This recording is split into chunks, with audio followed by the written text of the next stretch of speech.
Freaking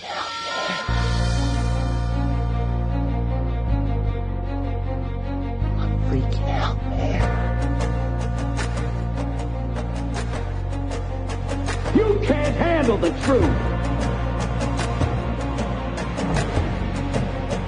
You can't handle the truth. What do all men power want? More power. My name is Gianluca Zanna. I was an Italian by birth, and I became an American by choice. Our lives and freedoms are in danger. This is not a drill. If you're listening to this broadcasting, you are the resistance. All systems go. Welcome to Love, Guns, and Freedom. We're not afraid. Here we go. Another Sunday, another show. You're listening to Love, Guns, and Freedom with Luca Zanna on KTOX 1340 AM and on UnitedStates.fm network. Today is an exciting show. Every show I try to bring you facts, news. And more important, as I said, this show, for me, it is not just something because I have nothing better to do. The fact that I'm here and I'm trying to bring you this type of topics, there is really no reason for me to do it, but because I really care about this country. It is a part of my oath as a new American to try to defend this republic against all enemies, foreign and domestic. And I'm telling you, sometimes we touch topics that can be very controversial. Sometimes also, even just talking about the topics I bring on the air can be a dangerous game. And I'm not here trying to make a big drama, but it is. Today I want to talk about something that is very important, I still hear, of course, we are the land of the free, home of the brave. My friends, unfortunately, we are not anymore the land of the free, home of the brave. If you look at the communist planks and you look at the Communist Manifesto, we're pretty much like 1 minute before midnight to the complete communist takeover of this country. And somebody, from mostly Democrats, but even some neocons, they say, hey, why don't you go back where you're from? Guess what? First of all, I burned my Italian passport. This is my country. And my duty as American is not to run away, is not to escape, but to stand up and fight back, to take back this republic. So this is my answer. Stop, send me an email. If you don't like it here, go back to Italy. Guess what? Too bad. You stuck with me. My Italian passport was burned, and I'm no more an Italian, and I'm an American, and I took an oath, and I will fulfill my oath. Today, pretty much, I want to make this case, showing with evidence and facts, and also with the help of a special guest that now I will announce very soon, that unfortunately America has become a communist nation. Maybe you don't see still the tanks rolling on the street, but pretty soon with Jade Helm, we are going to see them. Maybe people, they are not disappearing yet in mass in the middle of the night, but unfortunately we have all the different prepositioning of assets with the Patriot Act and the National Defense Authorization Act, the Military Commission Act. We are very close to this type of scenario. I hope we can stop it. That's why we got to talk about it. We got to inform each other. Now, before I start to introduce my guest, that I will tell you in a few seconds, I want to thank everybody of you listeners who are pretty much sharing the show, helping me out to promote the show, and more important, also helping me out with tips and ideas how to find new great guests. I'm just a regular guy. As I said, this is not my main mission in life. I even didn't want to do this show. I've been almost by accident or act of God, I've been here. So this is not my career, but I take this as a commitment to try to help to bring facts and truth to help each other in learning what's going on. So I wanted to thank, first of all, a lady from Pennsylvania that she's been very helpful in finding guests and also to promote the show. Cheryl Russell from Pennsylvania. Thank you very much, and thank everybody of you out there that is helping me out and putting up with my accent and everything else. Now, let's talk about a special guest, because this is, for me, probably it's an honor to have somebody that is coming from another country, a country where communism really has been living on her skin. She's seen on first hand how communists can be brutal on the individual, on freedoms, on the basic things today we almost, we don't understand, what we have really. So, and more important, she's a lady that she has a great, also cultural depth. She's a 4 college degrees in the United States, a Bachelor of Arts in German, a Bachelor in, it's amazing. Let me just introduce her, and she will talk more about herself. Her name is Dr. Ileana Johnson. Dr. Johnson, are you there? Yes, I'm here. Hello, Gianluca. Thank you. Thank you for having me. Thank you very much, and thank you for taking the time to be on my humble show. I really appreciate it. And, we are both new Americans. I call myself a new American. I wasn't born here. You weren't born here either. can you give us a little bit about your background, exactly where you were born, where you were from, and more important, when you came to America? Yes, I was born in Romania, in the town of Ploiești, which was the heaviest bombing raid during World War II. The Allies bombed it because we were allied with the Germans. I came to the United States in 1978, legally, of course, and I immediately proceeded to become an American citizen. Like you, I burned my Romanian passport because I didn't want to be associated with communism anymore. And we had over 40 years of communism.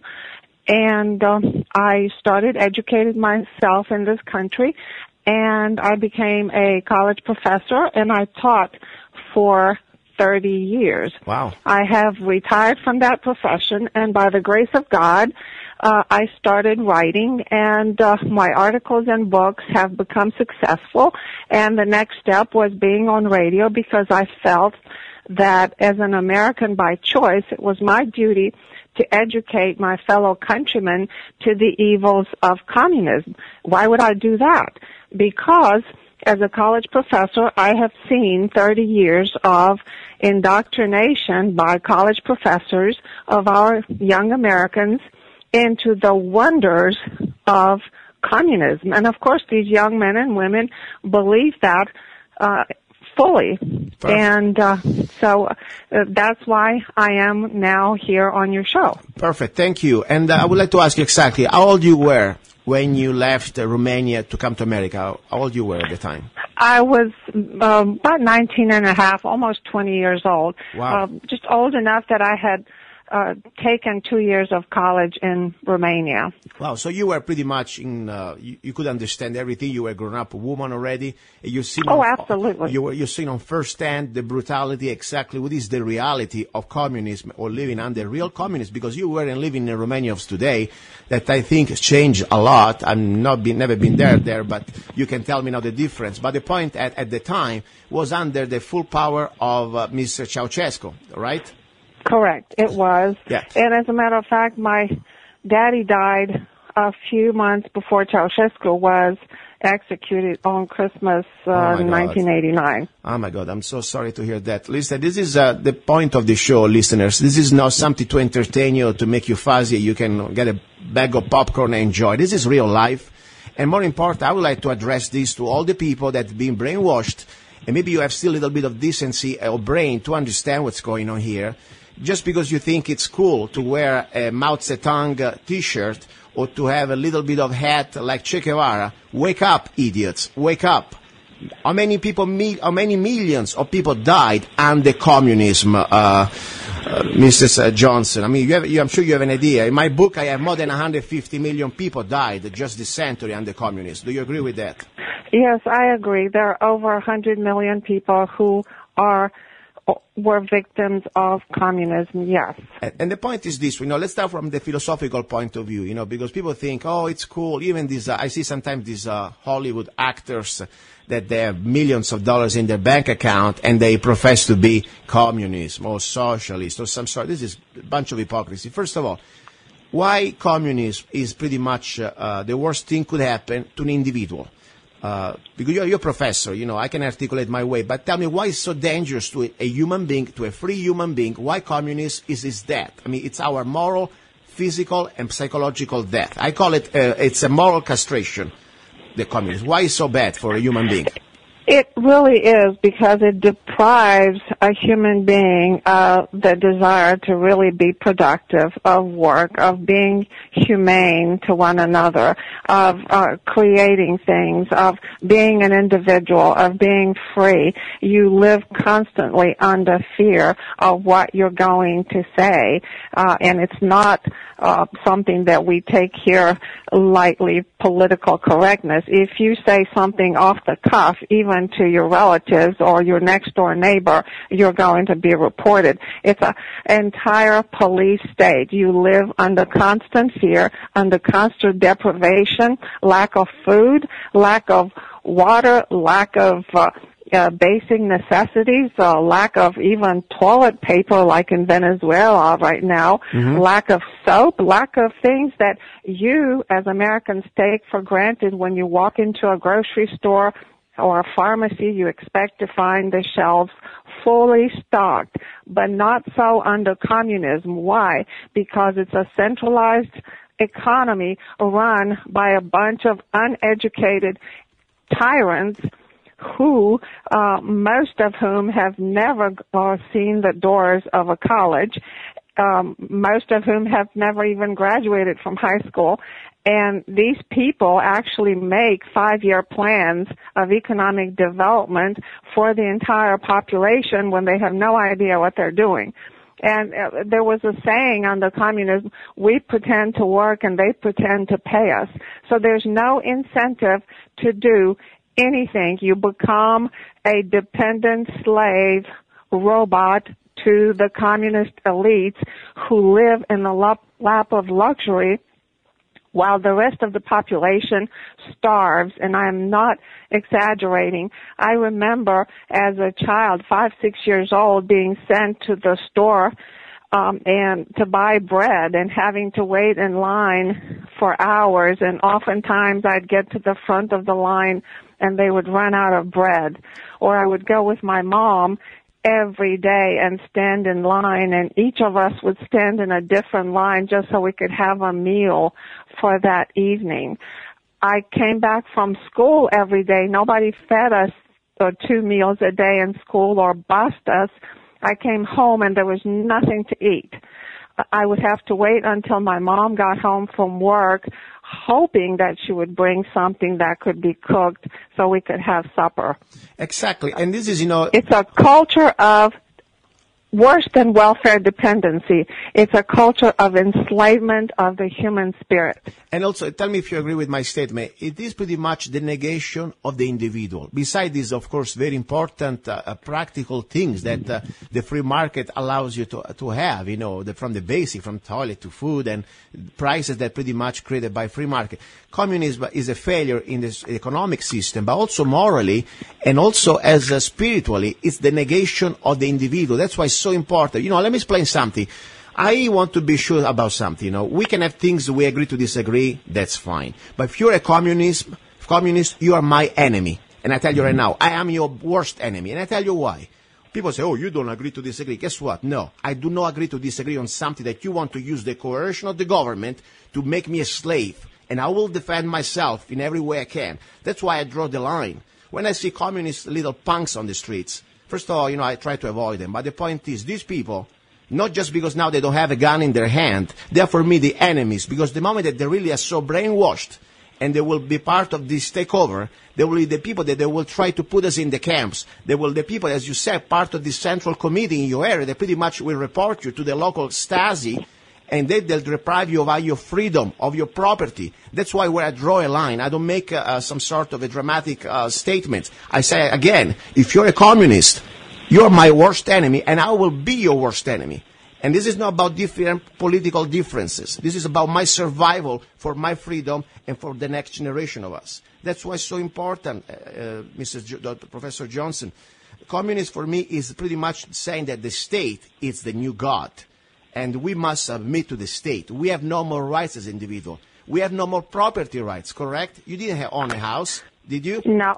We did own a house before the communists came to power, but they confiscated everything and they moved us by force into these tiny concrete block apartments. Heck.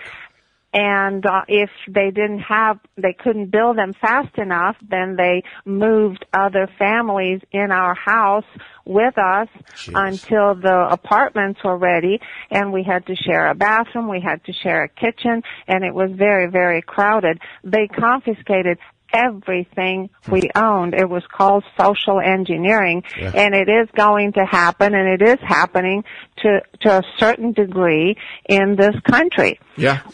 We were told that the president and his wife were our mother and father, that our biological parents were not our parents. They were just entrusted to be our caretakers, but they were our parents, and it was just unbelievable. And it is happening in this country already to a degree.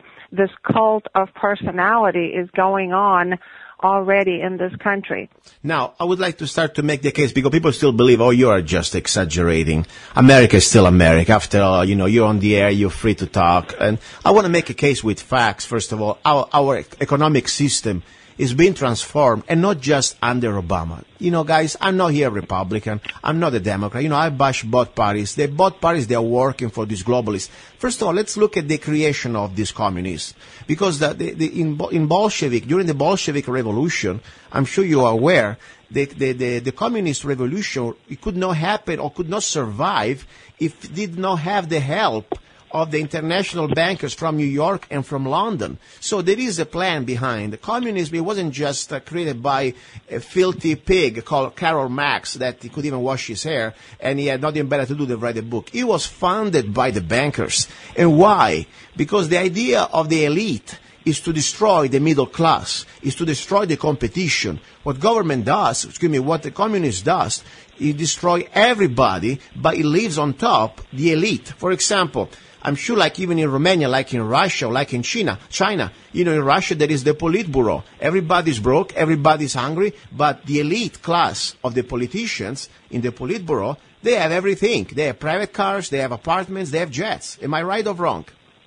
It's absolutely right. There was no middle class. As a matter of fact, I just got back from Romania, and I went on a trip to look at this medieval fortress that was built in the 14th century.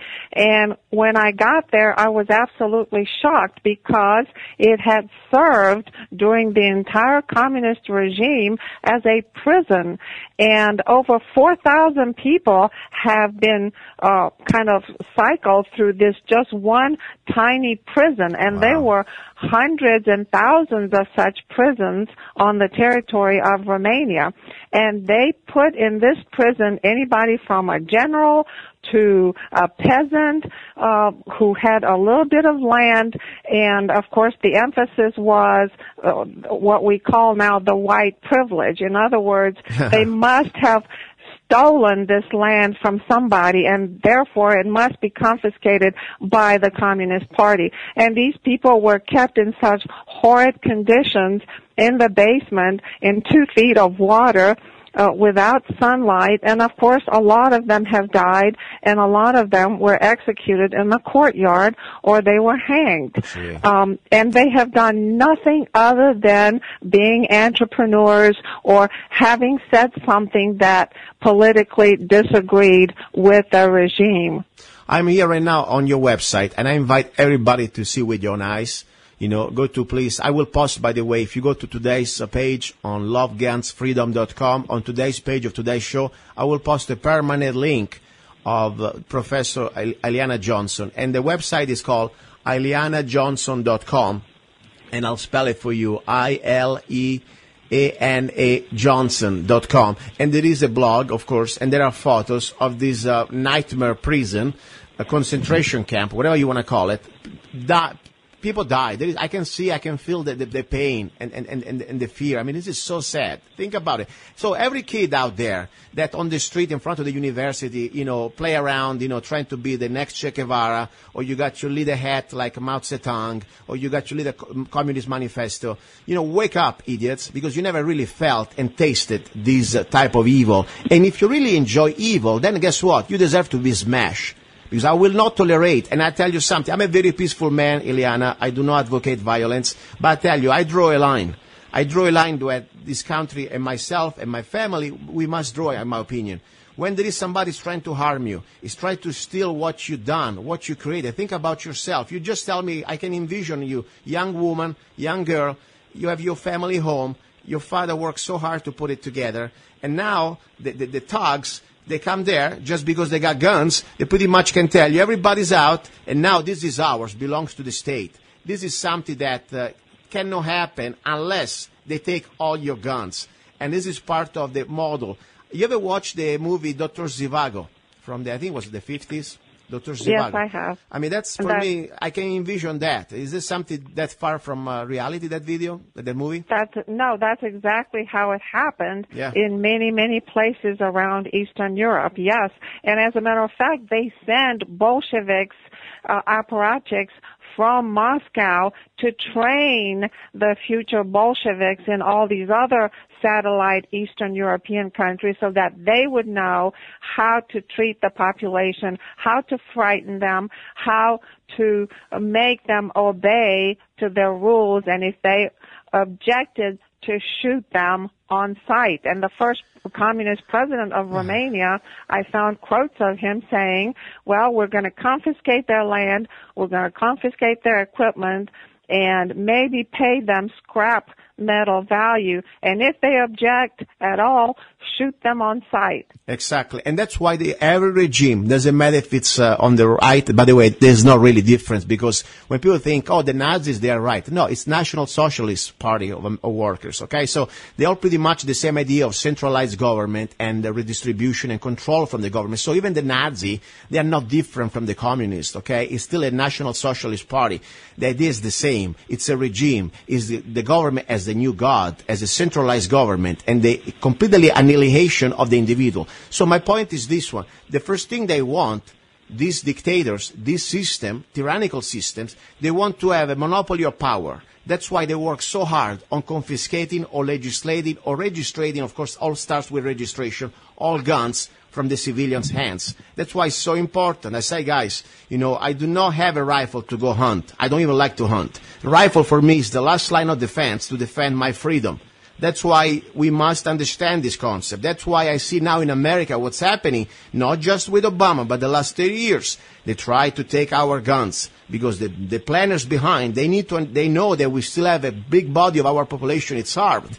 And they cannot pull the stuff they did in Romania and Russia that easy yet. That's why it's so important we get educated on this matter. Now, I want to start to make this case. Before we go into this proving with facts that the different part of the communist planks, it's already here in the USA. And this is not just with Obama. I started before. I would like to ask you something. In Romania, when this takeover of the communist regime, how work with the guns? I mean, did you have a gun to go hunt, or did you have a gun as a right, like in America? How did it work? Did you have a Second Amendment? Yes, no, we didn't have a Second Amendment, but people had guns. We were under a monarchy, and as the communists started coming to power, and they did things in the beginning gradually and presented it as doing it for the good of the people. They confiscated this, they confiscated that. Then they took guns because they said, well, you no longer need guns, the war is over, you don't need to hunt because we will provide food for you. And so nobody at some point had any guns whatsoever. So because of that reason, they were kept under communist totalitarian dictatorship for over 40 years. And they did not escape that until the army, which was armed to the teeth, joined them to overthrow this dictator named Ceausescu and his wife, who was also heavily involved in politics and this just regime of just utter repression of the human spirit. So that's my point, guys. This is exactly the point. If you go just look around, look how many people died just this century under communism. And this is not just in China. Of course, we have the biggest number, over 70 million people at least. And then we have, of course, Vietnam, Cambodia. I mean, we have a different part of Eastern Europe. I mean, this is Ukraine. Ukraine, of course. I mean, this is so serious. This is why this is not cool. It's not Cuba. I mean, Cuba, there are people still in the jails, for God's sake. They're still suffering, I mean, this is a real human drama. This is not something that, I hate when I see these Hollywood actors acting like they are friends with these dictators, like with this, I know that they were journalists or they were different actors. They were trying to almost make look like going to Fidel Castro. It was a great hip thing to do. I mean, this person put thousands of people in concentration camps or killed them on the spot. Okay. Well, as a matter of fact, the journalists and the actors and professors, they were the first ones to be put in jail in concentration camps when the communists took over. They just used them at first as useful idiots, and then they put them in jails and killed as many as possible, except those, of course, who pretended to be communists just so they could live. Exactly. Now, that's my point. It's up to you guys. If I say the first weapon we must have is information and have something between our ears. Okay, we must have brain. We must think. Let's not get let's try to avoid to fall into this trap to follow the media and the indoctrination. Let's use our brain. Let's study history. That's the most important thing. Socialism is just a different type of milder version of what's coming next, communism. Socialism, maybe you still don't have the all full gun in your face, but pretty much government controls every aspect of private businesses and is a centralized government. Now, what do you think where we are right now in America, especially after the last 6 years with Mr. Obama? How close are we to be? We already are a socialist country. So, because I tell you, this for me happened since the 30s, since the creation of the Social Security and the different type of plans under the FDR, and I'll tell you in a little bit. But where do you think we are right now? How close are we to be communism? I think we're about 80 to 85% socialist.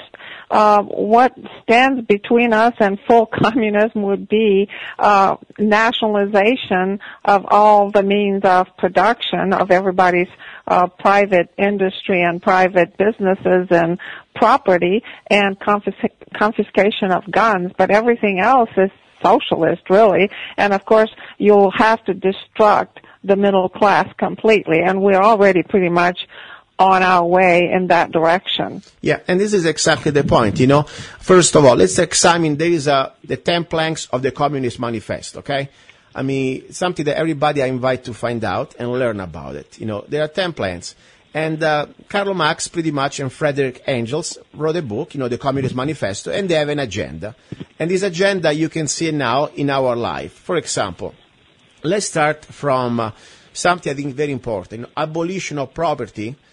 And yes, technically you say we can still have a property, but not really if you think about it. Now, the moment that we do not pay our property taxes, something that really happened just the last 100 years, in many states at least, we are pretty much now just rental. I mean, we are renting from the government. The moment that we don't pay the property tax, that, by the way, can go up any way they want pretty much, we lose everything. So this idea of ownership, of property ownership, is pretty much surreal.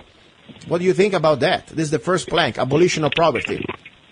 Well, if you think about it, we had elements of confiscation of property when under eminent domain, when certain people lose their homes or their farms for a certain sum of money, they have to accept payment from the government, and then the land is being sold to private individuals for development. Well, eminent domain was started in order to help the public goods in a sense that they needed to build roads, but not to confiscate the property just so they could sell it for a much higher price to somebody else for development, while you put people off their land. Exactly. And that, by the way, was also backed by the Supreme Court, if I remember. It was a few years ago, correct? I think it was on the East Coast. Yes, I remember that. Yes, it was. Second plank, a heavy progressive or graduated income tax. I mean, let's not forget that before 1913, we didn't have an income tax. This is something, the new system happened just the last 100 years, created by the international bankers.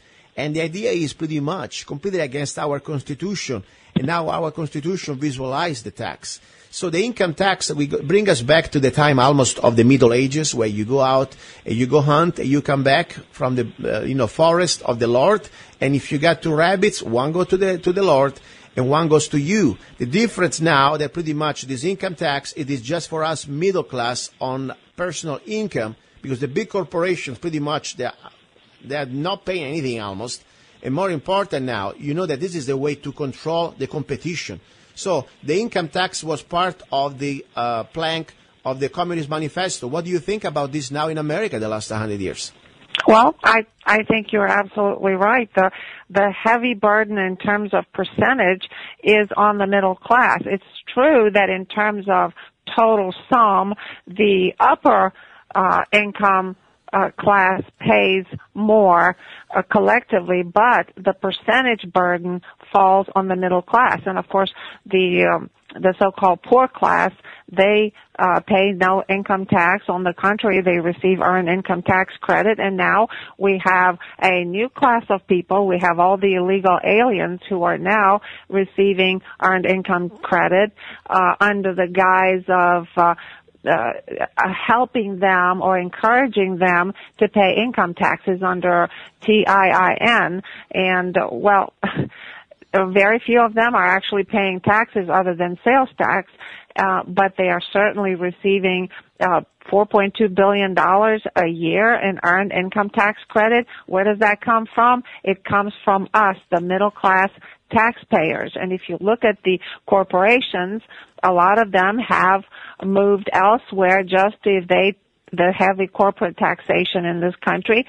And all the billionaires that are telling us to pay more taxes, they're not paying their so-called fair share because they're not paying the same percentage. For example, I don't know, I don't want to single out any billionaire, but they pay 10, 11, 12, 15% of their income, whereas the middle class, depending on what category you are, pays 39% of their income in taxes. Is that fair? Of course not. And also another thing, let's not forget there are corporations out there that pretty much that's why Mussolini called fascism the union between government and the corporation. It's called corporatism.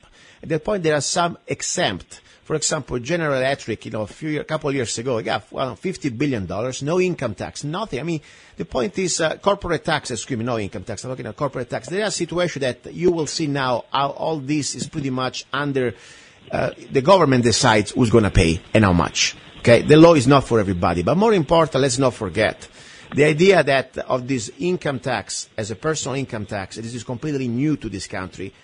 Before 1913, didn't exist. And now we have a central bank. The Federal Reserve is as federal as the Federal Express. And this bank took the same banks that pretty much financed the Bolshevik Revolution and financed and funded Karl Marx, now are the same bankers that they pretty much pushed for the creation of this central bank called Federal Reserve. So we have pretty much this heavy progressive income tax. And when I'm talking about the millionaires, I'm not talking about the real people. The real people who do not pay any taxes, they're the real trillionaires. I'm not talking about somebody making $1 million for a year. That's nothing. Now it's middle class maybe. I'm talking about maybe higher middle class. But the point is the real people who do not pay a dime, they are the Rockefellers, the JP Morgan, people that pretty much they don't even have any personal income. They are all foundations, all mega corporations, and they don't pay anything. And there are people behind this. Now, talking about centralization, very important, abolition of all rights of inheritance. I mean, when you were in Romania, if you had a home, your father couldn't leave it to you. That was going back to the state, correct?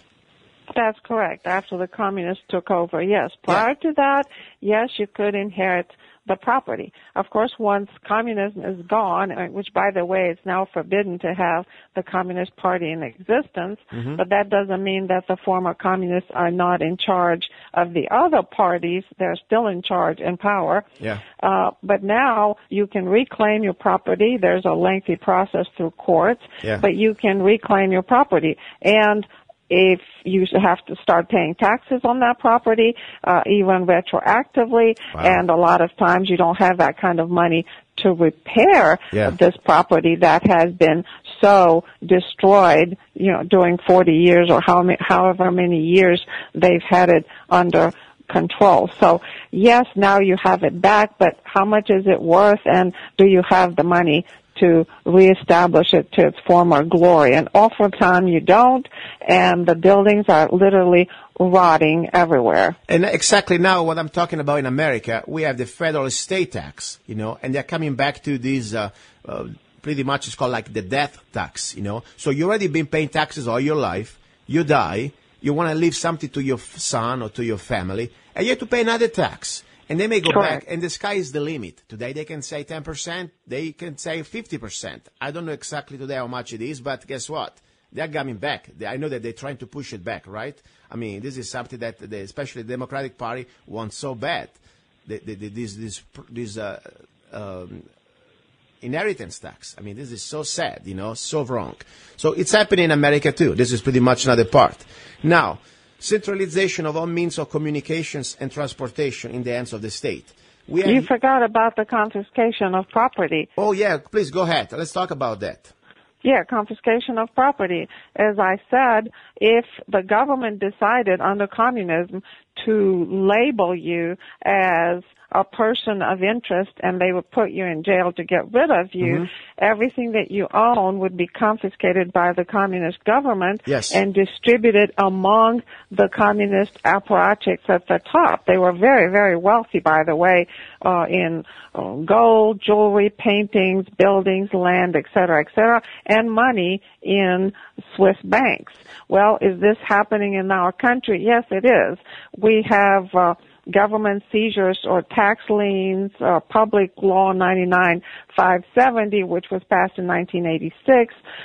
We have private land can be given to the Department of Urban Development, according to Executive Order 11490, or if so-called terrorists, if they label you a terrorist and they imprison you because you speak out against the government, that's the 1997 bill, that means they confiscate your property, or we have the IRS confiscation of property without due process, and they do take advantage of that sometimes. And we have asset forfeiture laws that the DEA does, or the IRS, or the ATF, et cetera, depending how they're going to label you. And now with the Patriot Act, I'm sure they can label you anything they want. Yes, I'm so glad you spelled it out. Disappear you. Great explanation. I'm so glad. I was going to bring it up. Perfect. You articulated very well. And let's not forget, beside the Patriot Act, because I want to give both sides the same type of treatment. They are both working for the same masters to destroy this republic. Bush gave us the Patriot Act with Congress, and Obama gave us the special gift. It's called the National Defense Authorization Act, that pretty much is like 3 deep layers into hell. Now, any one of us, we have no more right of due process. We can pretty much indefinitely detain without access to a judge during a trial just because suspected to be a terrorist. As you were saying now, the definition of terrorism pretty much can be switching from the people with the beard and the turban. Now they are the patriots, the constitutionalists, people who believe in freedom. If you believe in Christianity or anything that the government doesn't like, pretty much, okay? So at least this government. So this is so important. Please, people, wake up. If people you say cannot happen here, the National Defense Authorization Act is not a conspiracy. The Patriot Act is not a conspiracy. The IRS is not a conspiracy. So check it out. We are right now. Was exactly the part of the Communist Manifesto that is called the confiscation, the fourth plank, confiscation of the property of all immigrants and rebels. Okay, perfect. Now, fifth plank, centralization of credit in the hands of the state by means of a national bank with state capital and exclusive monopoly. Okay, that's called the Federal Reserve Bank 1913. Even this bank is privately owned, okay, but still there is the monopoly, and they pretty much dictate the interest rates and everything, and they can create money out of thin air. I was in Romania. Did you have a central bank? Of course, yes. It was the central bank of the Communist Party. They ran everything, the Communist Party. They ran education, banking, industry, agriculture, the food supply, you name it, they ran it. So, yes, they had a central bank, and you couldn't get credit, and if you did, it was sky high, and people generally did not borrow money. If they didn't have money to buy something, they just saved it until they had enough money. But generally, there was not enough stuff to be bought on the market. We couldn't even find food. We couldn't find medication. We couldn't find qualified medical help or a good hospital. Nothing. So, we were pretty much controlled from every direction you can imagine, including transportation, by the way. Exactly. We had to ride on their trains, on their buses, rickety buses. Most people didn't have cars. You either walked. So we kind of lived within a certain radius of the town or the village where we were born, maybe going within 60-mile radius and never further than that. Why? We couldn't afford it. And also we were not allowed, or we wouldn't get passports to go across the border. Nobody could even dream of ever crossing the border going to another country. That sounds more and more like Agenda 21. By the way, I know you wrote an excellent book that I was going to order today, because the idea is to contain the slaves in that specific area, no means of transportations, because, slaves, they are not allowed to move, to be free to go around with the car. Are you kidding me? That's why the Agenda 21 plan is pretty much the same, to create this micro village where we all live on top of each other and government can control us better. That's pretty much the idea. And this is part also of the sixth plank, centralization of the means of communications and transportations in the hands of the state. And people say, this cannot happen in America. Guess what? We got the Federal Radio Commission 1927. We got the Federal Communications Commission 1934. We have the Air Commerce Act of 1926. We have all the way down now Interstate Commerce Commission that give the authority by Congress to regulate trucking and carriers on inland waterways and much more. The Department of Transportation, it is all gradually now being controlled by the government. The transportation too. And now the Agenda 21, they didn't start today. We go back to the Bush father, the one that signed this international agreement. Pretty much that's the model where we all live. Tell us a little bit about your book about Agenda 21. I think you did a great job there.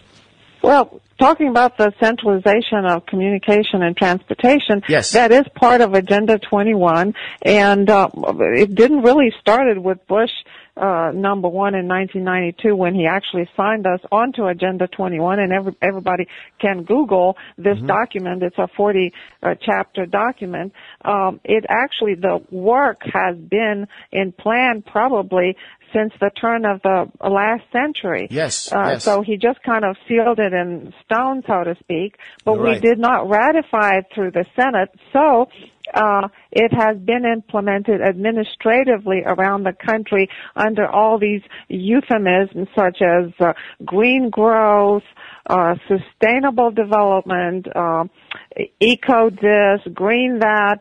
So we are fully under Agenda 21, and that, of course, includes education. And I spoke about in my book of all the sectors that I found Agenda 21 under, including agriculture. And we've had several executive orders in which the government controls most of the waters of the United States, controls the land, most of the land, and controls all the transportation, the resources. And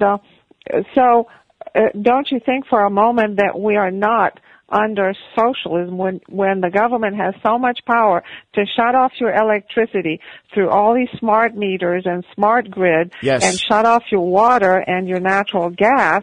You are being controlled. Now they're in control of your health care, of our health care, which can be denied. And it's beginning to be denied to a lot of people because it is suddenly too expensive. Who would have thought that you add 30-some more million people without adding doctors and providers, and services are not going to be expensive? Obviously, a bunch of economically idiotic people. So we're being controlled with our communication, with internet, with phone. Many times I've been on radio when they cut off my landline when I was making an inconvenient point. Well, a landline shouldn't go down. It's the simplest means of communication and most reliable, and yet we get cut off. Well, that happened under communism. First of all, we didn't get a phone until I was in 12th grade, and there was only one person on the block who had a TV. Not that there was that much to watch. We only had 2 channels, and the communist president was on both of them most of the time with propaganda. So, yes, we are fully under Agenda 21, and there's really no turning back. The only thing they haven't ratified was the Law of the Seas Treaty, which the acronym is LOST. But once that's being ratified, we will be entirely under Agenda 21, now, and there's no turning back. I always say the first thing we need to try to fix a problem, first of all, we must understand and admit that we have a problem. And the best way to do it is to be with knowledge. Sometimes we can just scratch the surface of these very important and wide topics. I mean, there's so much information. I invite everybody who's serious about to understand, first of all, what we're talking about. Go to Amazon or any website, of course, ileanajohnson.com. But there is on Amazon a link, a beautiful copy of UN Agenda 21, Environmental Piracy, okay, by Dr. Ileana Johnson. For just $13, you should buy at least a couple of copies, one for yourself and your family, and one I call as a loaner. Loan it, give it around. Give it to your local politician, to your local, I bought a couple of books myself about Agenda 21. I gave it to Mojave County, at least to some of the supervisors. And we need to inform each other, number one, because the way this evil can penetrate in our community is if we are not aware. They will come, under some sort of a sustainable development, something feel good, do good. After all, it's for just the environment. And then when you understand it, it's just a wolf dressed as a little sheep, but it's a wolf. And once he's in, it's going to be very hard to kick him out. So we can still stop him in our local government. Now, what do you think about what's going to happen to America? Because, you have been living here 30 years. You see many changes like I've been here witnessing, even I've been just 18 years almost. What do you think? How can we stop all this communism in our country? How can we do it? Well, I'm not sure it can be entirely stopped, but we can make great strides if we just go into our public schools. The parents have become totally absent from their children's lives when it comes to schooling. They are not going to their public schools to see what their children are being taught. All of this that is happening in the country is the result of children being indoctrinated into communism, into this romantic vision of communism. And one of the more aggressive ways they're being taught is through Common Core, which is basically collectivization, education, and indoctrination into Islam. Parents need to go to their children's teachers and administrators to demand that their children not be taught about communism and collectivism. They should be taught real American history, American pride, taught about American exceptionalism, because most of the civilization that was created on this planet has been created by Christian men who believed in God and who took pride in their history and in their culture and where they came from.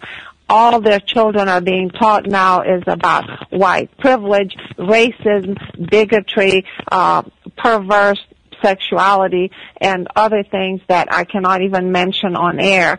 And the parents need to take responsibility of their children's education, because they have their children for 8 hours a day, every day. And that's why we have these millennials who have no allegiance to their country, who are out in the streets screaming and demonstrating utter ridiculous things, demanding irrational things that there's not a smidgen of thought in their brains, of logical thought. This is exactly why they have a long term. It didn't start today. The beginning of the century, pretty much, I had another guest, Alex Newman, writer for the New American, with his new book, just exposing how this education system, this public education system, is being taken over by the same founders of the communists, pretty much, the international bankers, because they want to create a new generation of first of all, brainwashed people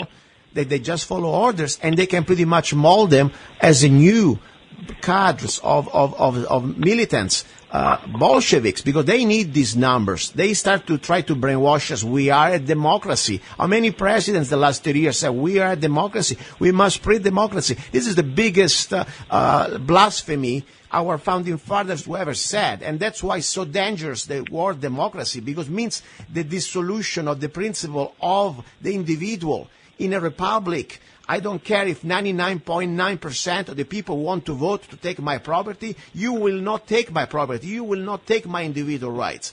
You know, that's why democracy is dangerous, because it's pretty much the first step, the pre-step before complete control of the destruction of the individual. We are the constitutional republic. We have individual rights that no mob, no 51% can take. Let me give you an example. Tomorrow, let's say 51% of the American people said that I cannot have no more guns. Guess what? The gun is here, and you are not going to take it. You can vote 99%. I don't care. You got to kill me to get my gun. As simple as that. This is a republic, okay? And my point is this for any other thing. It's not just for guns. It could be for your property. It could be for the right to find what type of religion you want to have. So that's why we are so in danger now. They are brainwashing these new generations, and there will be the new leaders. There will be the new voters, and that's why they want illegals so bad. They want these people from these third world countries that they are being used to live under socialism. They will give them food. They will give them what the government normally does under communism, the basics, and they will be the new loyalists. They will pretty much try to destroy, first at the polls, they will destroy America. And we're already losing the numbers at the polls. We know that. Ileana, I want to give you the floor. I talk too much. Tell me whatever you want to say, please. Well, look around you. The distinction between town and country is being blurred. They are socially re-engineering or distributing the population over the country. But unfortunately, they're not doing it with Americans like they did in Romania with Romanians. They're bringing all these cultures, Muslims, South Americans, that hate our culture. They're not the same religion that we are. They're not Christians, and they're not here to integrate into this society. This is the difference between the immigrants of the turn of the century and the immigrants of today. The immigrants of today, they're ignorant, illiterate. Maybe they were then too, but then they wanted to integrate into America. They wanted to become Americans. They learned English. There was no welfare system. They worked hard. These that come now, they just come here to receive welfare, to build these little enclaves of foreigners, of their culture that they escaped from. And these people are going to vote loyalist, Democrat for the rest of their lives. And that is the idea. They want to fundamentally alter our population composition where nobody has any allegiance to our borders, to our culture, to our language, and everything is being translated in 60, 70 different languages, the poll, the books, what have you. And these people are already starting making demands about their foods from their country, about their customs. They want to institute Sharia law in our country, and nobody is doing anything about it. Everybody is rolling backwards to please them, and I don't understand that. Why can you not accept immigrants that help make America better, that help Americans live better? Immigration was not made to benefit these people economically from these poor countries. It was made to benefit the American people, the American citizens. Ileana, and that is not happening. What I call is the fifth column. They need help from outside. That's why they want workers from around the world to take over this republic and create a new communist dictatorship. Now, I need to go because I need to make a phone call. I want to join this morning the Communist Party USA. I will call the national office in New York. I don't want to call them now before they close, because I want to say that I'm a repentant capitalist and I want to join the Communist Party. So I already bought my hat. If you go on my Facebook, you can see my little KGB hat. And so I need to join because I understand that this is the new trend. And I've been sarcastic here. But let me have a little fun with these bastards, because at this point, we still have freedom of speech here, I like to call them, and see if they accept me as a new member of the Communist Party. So, but meanwhile, I want to thank you. I want you, please remind everybody your website and how people can purchase your books. Yes, thank you.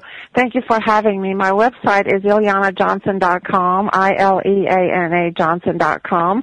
I have a blog, RomanianConservative.blogspot.com, and my 4 books are available at Amazon in paperback and Kindle. The first one is Echoes of Communism. The second one is Liberty on Life Support. The third one is UN Agenda 21, which has been on the bestseller list at Amazon for about 2.5 years. And the most recent one is Communism 2.0, 25 years later. Perfect. Thank you very much, Ileana. It's been my pleasure, my honor to have met you. And please, let's be in touch, okay? Same here, John Luca. Thank you. Thank you. Okay, guys, you're listening to Love, Guns, and Freedom with Luca Zanna. And now let me make this beautiful call to this American Communist Party. Hopefully they love me because I want to repent. I used to be a capitalist pig. I did not vote for Obama. Now I will do it right. Let's see if they answer to me. This is 212-989-4994. I don't think they work. I'm not surprised. Communist Party. Thank you for calling the Communist Party, USA. If you know your party's extension, please press 1. For our company directory, please press 2. For media inquiries or interviews, please press 3. For the Young Communist League, please press 4. To leave a message, please press 5. 3. The party you have called is not available. Please leave a message after the tone. When you have finished, press pound for further options, or hang up to send. Hello?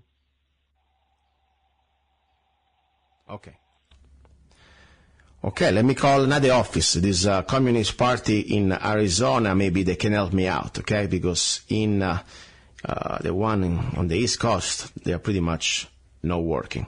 Okay, let me call the Communist Party in Tucson, Arizona. 520-235-0694. They don't work.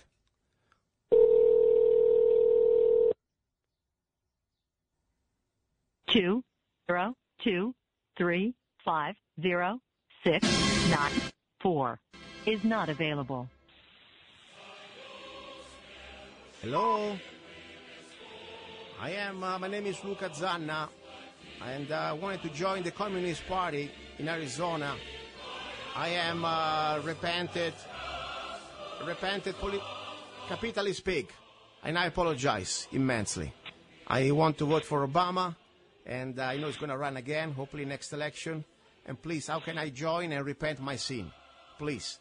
And I would like to have somebody on my radio show, Love, Guns, and Freedom, so we can talk how communism is great for our freedoms, for our everything, for our souls.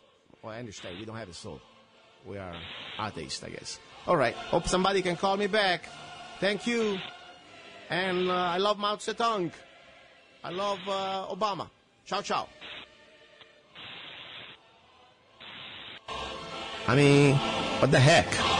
I called 2 different offices, one in New York and the one in Tucson, Arizona. Nobody answers. These communists, they got it pretty good, man. They don't like to work.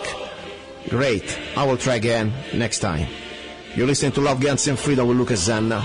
Don't go away. Ready for hour number 2. I'm going to break now some Obama's laws, the new laws. You're listening to Love, Guns, and Freedom with Luca Zanna on United States.FM network.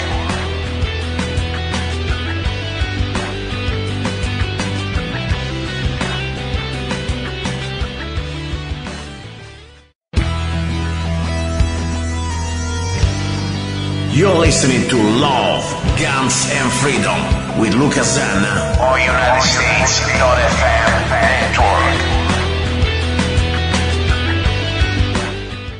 Here we are, hour number 2. You're listening to Love, Guns, and Freedom with Luca Zanna. And this is the hour I talk normally about guns and a little bit of training, a little bit of reviews, a little bit of news, legislations, everything about guns. Well, first of all, I really enjoyed the first hour with this interview about communism. And Why is it so important to have guns? This is not for sporting purposes. This is not for hunting. This is exactly what we were talking before with my guest, Professor Dr. Ileana Johnson, about the threat, this tyranny always upon us. Could be the fascists, could be the communists, could be anything. Tyranny, has different type of colors, but still tyranny. So that's why we must, in my opinion, I don't like the word use must because it's your free choice. We should understand that guns are a tool, and a tool for me to defend freedom. Now let's talk about freedom first of all. Unfortunately there are bad news, but I also say good news because I always say it's good to expose the devil for the devil that it is. I don't even want to call it he. It is. Talking about Obama and his administration. And this is something very important I want to share with you. Now, directly from the NRA, that I'm not a friend, honestly. I don't really enjoy very much. I think they're kind of a sold out. But, sometimes they got some information that they're valid too, I think they compromise too much. But let's focus on the message, not on the NRA. That, by the way, I do not endorse. I'm not even a member, okay? I am a member of different organization, but not the NRA. Anyway, gun blogs, videos, web forums threatened by the new Obama regulation.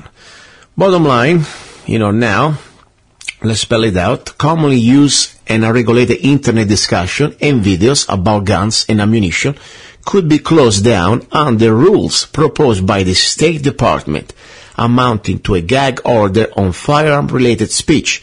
The National Rifle Association is warning. It's directly from the Washington Examiner.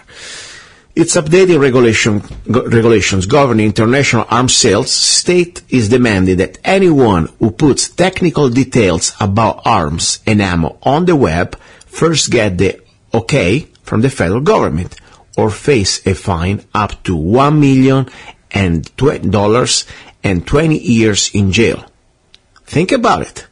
Now, if you have a website or a blog, or even through my radio show, because my radio show is on the internet, it's on the radio, but also goes on the internet, technically now I should have asked the permit as a good slave to the State Department because Obama says so. Not even executive order anymore, just straight because they think they can write on this national registry like, wasting some ink on paper. They think now this is the word of God. Think about it. I don't care if even Congress would pass a law. My only law that I need to think it's called the First Amendment. And after that, you can kiss my butt. Okay? Simple as that. You want to bring it on, go ahead. You want to start a revolution, go ahead. That's why I say this is bad, but it's also good. The fact that I don't care where you stand on the gun issue, but I'm telling you, unless you're a complete zombie, there is no way even to discuss or to talk. If you don't understand what is happening here, it's complete tyranny. This is probably going to be one of the best things that Obama, the tyrant, is doing to start to wake up even the rest of the people that they think, somehow it's not that bad. I don't know. After the National Defense Authorization Act, how can you still defend this bastard? Anyway, according to the NRA, they would include blogs and web forums discussing technical details of common guns and ammunition, the type of info gun owners and ammunition reloaders trade all the time. Gunsmith, manufacturers, reloaders, and do-yourself could all find themselves muzzled under the rule and unable to distribute or obtain the information they rely to conduct these activities, said the NRA in a blog posting. This is big. Now, I need to start to break this law, between quotes. For me, you know what, as I said, if the moment that I need to submit and be afraid to such tyranny, not only I don't deserve to be called an American anymore, I don't deserve even to be a human being anymore. And, I don't like to clean, the mirror, because I would spit myself every night or before I go to sleep. So I need to break this new Obama law. So today we will talk exactly about what we're supposed not to talk against their permission. Now, this is already on the federal registry. There are all the documents there, and you can Google it up. I will also post the link on lovegunsfreedom.com, today's show, so you can find out. This is technically everything on the federal registry become law, I guess. Even Congress didn't vote for it. And maybe nobody's going to enforce it. But guess what? All you need to have some prosecutor and maybe some federal agents start to think this is the time to selectively enforce it. And listen, guys, I'm not looking for troubles. I really enjoy life. I like to be in peace. But there is a point, we must decide how much really it's worth our dignity. I mean, I can't live as a slave. I can't live thinking that I have the regrets the rest of my infinity pretty much. And to think if one day, I will have, well, I don't care if I have a child or not. The point is just for myself, just for myself. The bottom line, sooner or later we're all going to die. This is something we cannot choose and belongs pretty much to our human condition, okay? And I don't want to sound dramatic, but this is the bottom line. Let's think about it. Start to put it in your brain. We're all going to die. The only difference that we can choose is how. As slaves or free human beings. And every one of us now, in this moment, we are free. You're free to decide how you want to spend your eternity. With the regrets of things that you were so afraid to do or to say, but, you don't want to create trouble. Always some dignity as a free human being. This is why it's so important. Today, I need to break this law. I tell you something, honestly, I have a mother, and she's kind of worried about me, and I understand, After all, I'm the son. But I said, Mom, we can't give up. We can't bow down. And I need to do what I have to do. Otherwise, what am I going to do on this show? Love, guns, and freedom. If I have to shut up on this issue, it's going to be an hypocrisy. So let's start to say, first of all, Obama is a piece of crap. Okay? Just because. And everybody that will enforce his laws is a fascist. And is completely something that he should be ashamed of himself, even to think to enforce such laws. Okay? If they are not even really laws, but yeah, in the Federal Register they think they can. Now let's talk about what we can do. Let's break these laws, okay? So, they don't want to talk about ammo. Guess what? I'm not a super expert in ammo, but I like to talk about ammo. So today I would like to share with you, let's start the second hour, Love, Guns, and Freedom after my rant, and let you know pretty much what's going on with this new Obama's piece of legislation without even being passed by Congress just because somebody wrote it on the Federal Register. So we're supposed not to talk about ammunition and tactical things about guns. That's exactly what I'm going to do right now.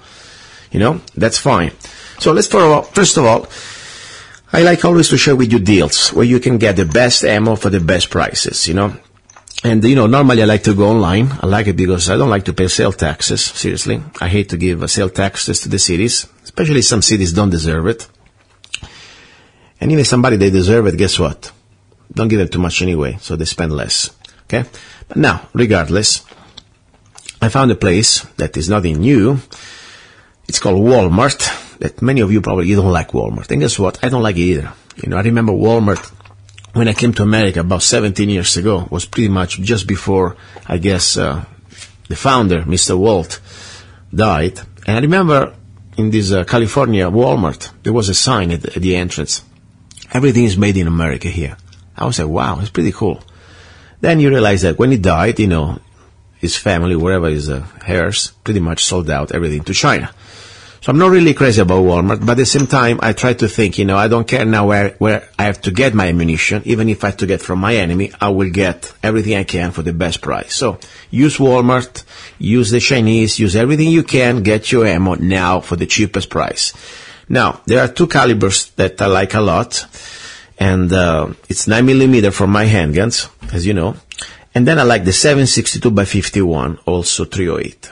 Now, I found an incredible 7.62x51 NATO. This is not 308. This is real 7.62x51 NATO in brass. Okay, this is not the stuff normally I like to get for training, like the Russian stuff, like the Wolf or like the Brown Bear. This is real brass. Reloadable. Okay, and let's see here. Made in Turkey. And the brand is called ZQ1. Here we go. Open the box. 20 rounds in a box. Very good stuff. I showed it. Clean. Full metal jacket. 308 is great, but 7.62x51 NATO, it's the real specs for military rounds. Reloadable stuff. for less than $10, $9.70 or something like that. Now, you can find cheaper. Yes, you can still find cheaper online if you buy the steel case. We can get down. Cheapest I can get you the 308 for probably about $8.97, something like that, almost $9 on different websites, like for example, cheaperthandirt.com or SGMO. But talking about $9 for $1 or 90 cents more, you get 308. You don't need to buy 1,000. You can buy a few boxes. Every time you go there, you buy a jug of milk or whatever you need for your regular day. Get a box of 20. Okay? 308. Can beat it. I think it's great. Shot few rounds, very accurate. Full spec NATO. And I think the 308 for me, if I had to have one rifle only, okay? And that's me, one only. Okay? I cannot select between, let me buy an AK, let me buy an AR, one rifle. Only I want something chamber in 7.62 by 51. Okay? So this is an incredible deal. 147 grain, 20 rounds for less than $9 and change. So I think something to consider if you go to Walmart. It's called ZQ1. Okay? So they're good stuff. Now, if you like shoot 9mm, normally at Walmart, the cheapest deal they had used to be pretty much the Wolf, the Russian stuff. Don't get me wrong, they're okay for practicing, but, steel case can be sometimes, a little bit problematic in some type of magazines. For example, when you get a steel case like a Wolf on the Glock magazines, sometimes they can jam up a little bit if you put more than 10 rounds. It's happening, but don't worry, it's okay. For the Wolf, use them just for practice, and that's fine. But when you get beautiful, for the same price of a Wolf, you can get brass, great ammunition, brand new ammo, 9mm, 115 grain for metal jacket for the same price. I think it's pretty good. So I'm telling you, if you like to shoot 9, this is the cheapest thing I found, especially for the quality. Same price now than pretty much of the Wolf. You can get for $10.97. You can get the Perfecta, Perfecta, Perfecta. I think they're great. So something to consider. There was one way to do that, and I hope that breaks the law of Obama. So I'm talking about ammunition, okay? Technical details, ammunition. We had beautiful 308, 7.62 by 51 NATO, the ZQ1, and then you want to get the 9mm Perfecta, okay? So excellent stuff, excellent stuff. Now, by the way, it is not even ZQ1, it's ZQI, excuse me, I'm sorry, they put a little round ZQI. So, I love this stuff. Now, let's talk about another tool I found. This is always talking about way to break the law, hopefully. Talking about guns, not guns meeting, but, about technical things about guns. When you go out there and you have a new rifle, especially if you have a scope, you want to pretty much zero the scope, right? Fine. Problem is that normally it costs you a lot of money because, especially if you're not practical to zero the scope, you're going to use few rounds, okay? You're going to use several rounds. Depends, of course, also the rifle. Now, there is a way, of course, to solve that problem, okay? It's called pretty much laser bore sight. What I found always at Walmart, and by the way, I'm not endorsing Walmart, I don't even get paid by these bastards, but I need to say things that I believe they can benefit you, okay? So you remember, this show, it's free. I don't need to rely on sponsors because you, my listeners, are my sponsors. Okay, at least you support me, the people who support me. And you allow me to do this. I can talk freely about what I think, regardless, that this company pays me or not. I tell you when they're good, I tell you when they're bad. So, Walmart, you can get some good ammo still, without, if they need to buy them. Normally, when I would buy them online, I buy normally a case of 1,000 rounds at a time. So you can buy good boxes. Also, you can buy a little bit of different things that can help you out in your gun stuff. So one thing I like, it is this little tool for $29 called Firefield. fire field. It's a universal laser bore sight. And this is beautiful because for this price, $29, it fits sizes from 17 HMR to 50 caliber. Well, I didn't try this out yet, but I opened it and I was pretty much figuring out how it works. It seems pretty cool. I tell you, for $30 you have something that, especially if you zero 50 caliber, I'm talking about at least a couple of dollars and change for each round. Think how much faster you can pay this back. I mean, it takes a few rounds and you completely pay it back. So something to consider. So I wanted to let you know, I think it's pretty nice, and give it a shot. Give it a shot. I mean, I will try to completely zero myself a couple of my rifles with this one, and I'll tell you how it works. So this is pretty much what I wanted to share with you, because I believe that we need to break every unconstitutional and tyrannical law, and I hope this does it. But it's not over, of course. I got more information now to share. For example, another thing I want to share is not just about where to buy ammunition and guns, but also we got to talk about tactics and, real practical training, okay? So today I want to talk with you about the emergency reload. Last Sunday, we talked about the tactical reload. And also, by the way, I also put up on my website, handguntraining.tv, the video. Because, sometimes on the radio it's difficult to visualize, especially when you're driving. I try to tell you details, technical details, but sometimes I think it's easier to see, to watch with your own eyes. And there was a great guy, that is a listener from, I think from KTOX, and he wrote me, say, I'd like to see the video, and I was a little late to putting it up. I appreciate his feedback, and I put it up, and then out of the blue, just because I pretty much expressed my humble opinion about this new Obama administration law, that pretty much would put people 20 years in jail and $1 million fine just because we talk over the internet on blogs without the State Department permits about guns and technical part about guns. Technically, we could get in trouble. And I was pretty stern, like normally I do when things like that happen. I tell you what I think. But, out of the blue, say, you are so extreme. That's fine. That's fine, and I'm not even mad at you. If you think I'm extreme, that's fine. And of course, he removed his friendship from Facebook. That's fine too, and I'm very glad I said.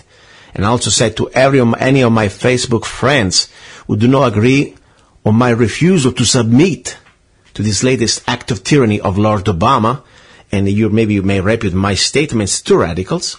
That's great. I invite you to unfriend me as soon as possible. I really do. Because I do not want to be associated with slaves and bootleggers. Simple as that. And it's a big world, We don't need to find each other. You don't like me, that's fine. I don't like you either. Now, let's talk instead of what we like. We like train. Let's train together. This is about the emergency reload. What is an emergency reload? First of all, you have your gun. And, by the way, it's here.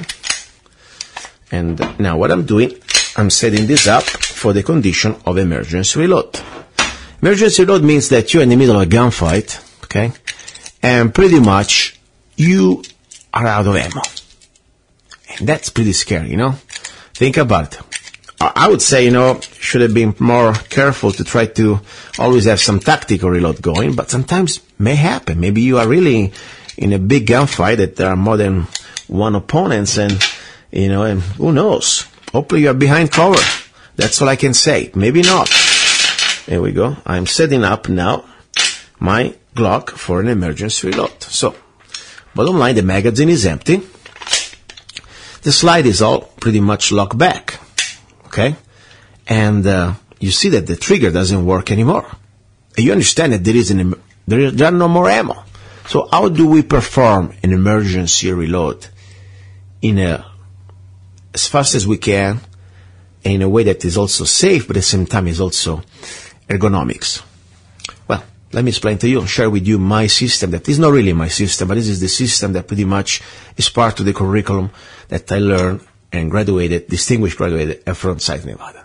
First of all, you are into the gunfight, you have the condition, the magazine is empty, slide is back, it's locked, and you try to squeeze the trigger, nothing happens. What do? First of all, Look, you want to pretty much move your gun, raise your gun a little bit to see that the chamber is empty. Okay, finger off the trigger. Look, and move. So move off the X, move off the line of fire, don't stay there. Now, very important, I see many times at the range, people who are dropping the firing hand down. Why? Keep your firing hand, the one that pretty much is you're holding the gun with, straight, like you were shooting. And why? For two reasons. First of all, you want to still give the idea that you're not empty. The moment that you put your handgun down, they can see pretty much that probably there is nothing in the chamber. Instead, if you put your gun horizontally, is that right? Probably not. Anyway, the same level of the floor, horizon, whatever, you figure it out. Anyway, keep your gun straight, your arm straight. They're gonna see pretty much the barrel. So you have still a little bit of advantage. And also for ergonomics reason. What happens if you lower your handgun down? Then you need to bring it back up into the fight. So you're wasting precious time. So now keep your handgun straight. At that point, while you're moving, you don't want to be steady. Okay, you are better target, of course, if you're steady. They're going to hit you easier. So move. Try to train the beginning to do this in a steady way, and then you start to train that you do your emergency reload moving laterally. Okay? At the same time, you keep your hand steady, the firing hand steady, you reach with your support hand your magazine. Hopefully you have a magazine pouch. Hopefully you already learned, I can show you in the other pretty much different type of training session on Love, Guns and Freedom, how you should keep your magazine into your magazine pouch with the tip of the bullet facing towards the enemy. Why?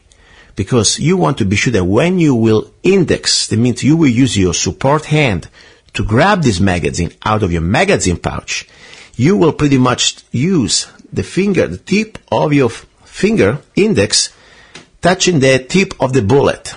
It's called indexing, and wrapping the rest of the other fingers around the magazine. So you know exactly every time how to grab this magazine. It's not going to be just like you grabbing a cone, like an ice cream cone. You want to do the indexing. And why? It's really important. It's going to help you out also with the finger. The finger is going to lead pretty much the magazine into the magazine well, into the handgun. You can do this also with closed eyes. Instead, if you were holding the magazine like a ice cream cone, just wrapping it with your hand, first of all, you don't even really know where the direction of the bullets are. That's why you always want to keep in the same direction with the tip of the bullet facing towards the enemy. So you have exactly that magazine, and you can just push it into the magazine well. So before we go there, so what happened? We still have the other magazine, the empty magazine, into the handgun. So do not drop the empty magazine of the handgun into the handgun before you reach and you have your full magazine in your hand, and this magazine is almost halfway in the air, getting closer to the handgun. Because many times I see the mistake that people say, okay, my gun is empty, drop the magazine. Boom. Now, everybody knows that you're empty. And then at that point, you're still looking for your full magazine. No. You first get your full magazine with the right indexing when you are pretty much halfway in the air, whatever. At that point, you drop the empty magazine, keep your gun straight towards the adversary, and you swap the magazine inside in a way that is not too hard but not too faggy, okay? Just do it right. Bang. At that point, you have at least two ways to release the slide. I like the one I use my firing thumb for my slide release on my Glock. Or you can also, of course, if you want, use your support hand like rocking the slide. I like much better using the thumb of my firing hand to release the slide. At that point, you are back into the fight. Now, what I'll do a video. You can watch it on handguntraining.tv. There is a section for videos. And in this video, pretty much, I will show you how I do the tactical reload, the emergency reload. Now, you want to start, first of all, to do it slowly, do it right. Don't worry about the time, do it correctly. Now, then, when you start to do pretty much in a way that you don't need to think anymore, it's part of your body, of your mechanism. Then you want to start to measure your time. You want to give yourself a time. Okay? So, tactical reload is supposed to be between 3 seconds and less than, let's say, 2 seconds. Front side has a specific standard. I think you must be under 2.9 seconds, but I say we can do this at least 2 seconds. And that's not even the very fast way. But if you do it 2 seconds in a very good, ergonomic way, safe way, I think you're really pretty much into the 5% of the population. Now, I like to see also your feedback. Maybe you have different techniques. Maybe you can do better. And maybe I like to really to see how, we can challenge each other. And remember, I'm not here to try to be the best guy. No, I like to learn from others. And also, I think a little bit of a competition in this way. It's good to explore and improve our limits. Sometimes, you think you get 2 seconds, or you're cool, man. You're getting great. No. The world out there's always somebody better. And that's why I like to normally go shoot when I can with people that they know more than me. Because I like to learn, and I like to be humble, and I like to think, wow, there's so much more I can learn. So, please show me that you can do this emergency reload in less than 2 seconds, and I'll really be happy, because I want to challenge myself. So, that's pretty much the idea. And, I love to talk about guns, and I like to talk about ballistic and technical things, because I like to break the new Obama laws. Guess what? That's what we're doing now. Now the thing about this show, I told you, this show is something that, for me, was an act of love and an act of God that I was given, the opportunity to be on the air, because I never really thought even I could be on the air, honestly, with my accent. Sometimes you think, but you know what? I want to thank again also the station KTOX here, 1340 AM, and the former owner to give me this opportunity. And now I realize that probably this is something that I want to treasure. It's a great opportunity. I'm reaching out many more people that I could imagine, and not because I really want to be heard about myself. I couldn't care less. I'm not really that important. But the message I'm trying to bring you guys, it's so vital.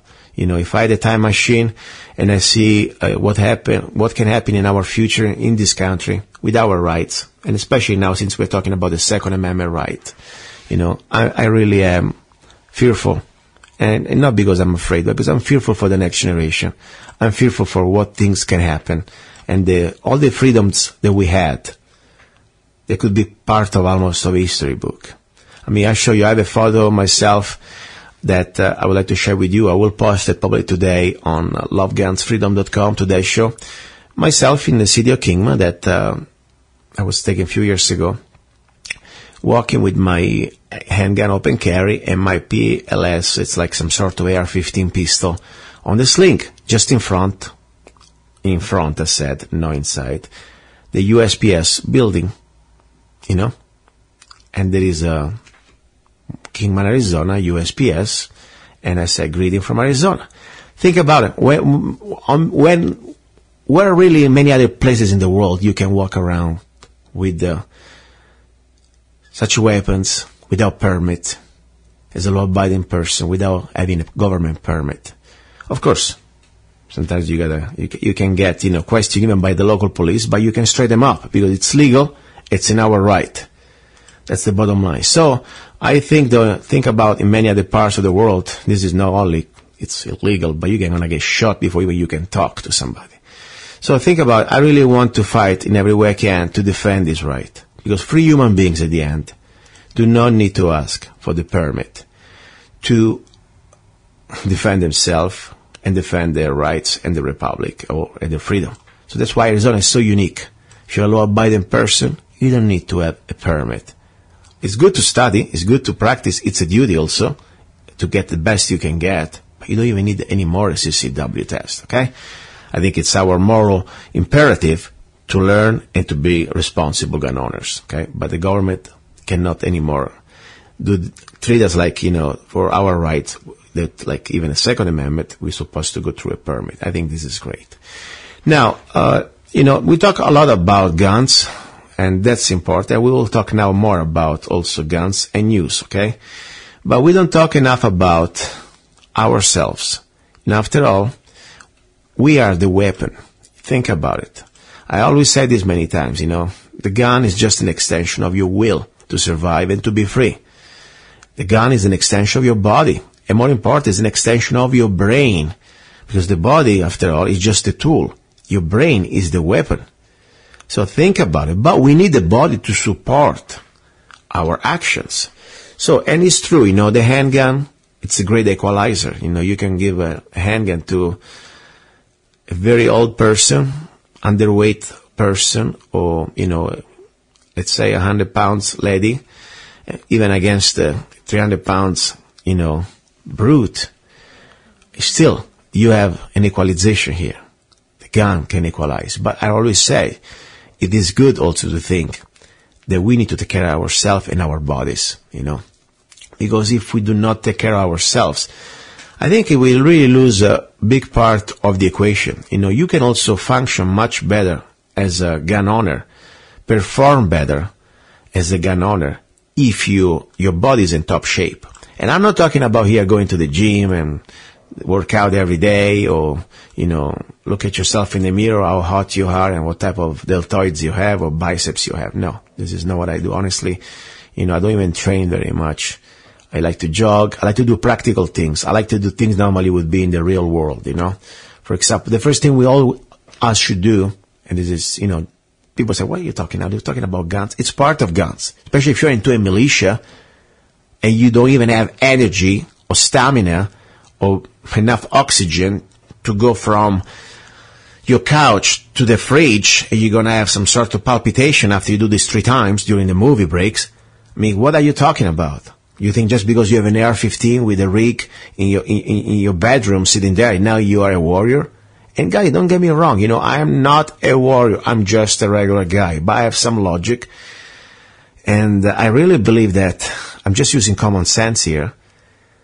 If we want to be ready to defend our families and to defend this country, this republic, I really believe even before we talk about guns, we should be able to talk about ourselves, how we can improve our general overall health. That's for sure. No, I'm not going to start to talk now about food and everything else, okay? This is not the proposition, but all I want just to put you that in your brain. If you have a rifle, how many miles can you walk? How many miles can you run with your rifle and your gear? The point is, I'm not saying that you got to do a competition with others or going for qualification for the next Olympic Games, but at least you want to know your limitations. And from there you must decide how much you want to improve. Now, how can you improve? Well, it's a long process, and I will talk about this more and more during the next shows. I want to bring experts in diets, in food, and also in the conspiracies that pretty much they are not conspiracies, but they're truth. All the different chemical agents and biological agents that we've been pretty much under attack, from the fluoride in the water to the estrogen in the meat, and GMO food and processed food and garbage that you eat without, they're going to make you sick intentionally. So we will talk about that. But now I want to share with you today something that I want to invite you to see. And this is especially for people that want to commit themselves to be part of the local militia. Wherever you are, state of Arizona or state or whatever you are, the militia to defend your neighbors, to defend your family, to defend your country. You need to be in perfect shape. I found 1 year ago, pretty much now is the anniversary, July the 2nd, I found this product. It's called Protandem. All I can show you, there is a video I will post today's show on my today's page, lovegunsfreedom.com. I do my challenge. I run 1 mile with my gun. That's why I wanted to connect this to the second hour, because it's still, are you able to run with your gun in your holster, with your boots, with your regular pants, under stress, for at least 1 mile without collapsing, and then eventually be ready to engage your enemy? Because remember, when you engage in a real confrontation, adrenaline is going to be way up. And you need to start to incorporate this type of training in your real day at the range. Because if you go to the range and you have a cigar and you have a coffee on the other side and you smile and have fun and everything's cool, that's not even close to the real world. So at the same time, how can we pretty much start to simulate? We need to create training, real training with adrenaline, with oxygenation to show our body reacts when we are lacking oxygen. So in this video that I have, you can see me running for 1 mile non-stop on video with boots, jeans, loaded Glock, 70 rounds. Okay? And I don't train regularly. I don't go to gyms, but I like to jog once in a while. Now, I can do that between 7 minutes and 5 seconds. That's my top time. And I'm 47. And in this video, I did 7 minutes and 40 seconds. I was, without food for 8 hours. So I didn't want to push too much. What I really want to bring into this one? I want to share with you this product that I already told you many times, maybe in different hours of the show. It's called ProTandem. All I can say, this product, it's worth to take a look at. If you go to my website, lovegansfreedom.com, there is a link, ProTandem. Check it out, follow the link. And let me tell you, the Navy, the Department of the Navy Special Warfare, they've been testing ProTandem on their special forces. Must be a reason. So that's all I want to say. Let's start to use real training with real stress in our daily training. And more important, let's start to understand that we are the weapon. The handgun is just an extension of our body and our brain. So we need to understand our limitations. And we want to improve it because we must be healthy. There is I think a proverb, or at least an expression, it's not a proverb. A sick population cannot find a revolution. That's the bottom line. So, just some thought for you, food for your thoughts, or whatever you say. Think about it. Because also when you feel healthy, you will perform better. If you have the right nutrients, you can see better, you can place better shots with your rifle. If you have, more stamina in your body, or more oxygenation, you will perform better in everything you do. And gunfighting, blade fighting, empty hands fighting doesn't matter. So we need to I really believe it's our job to be the best we can.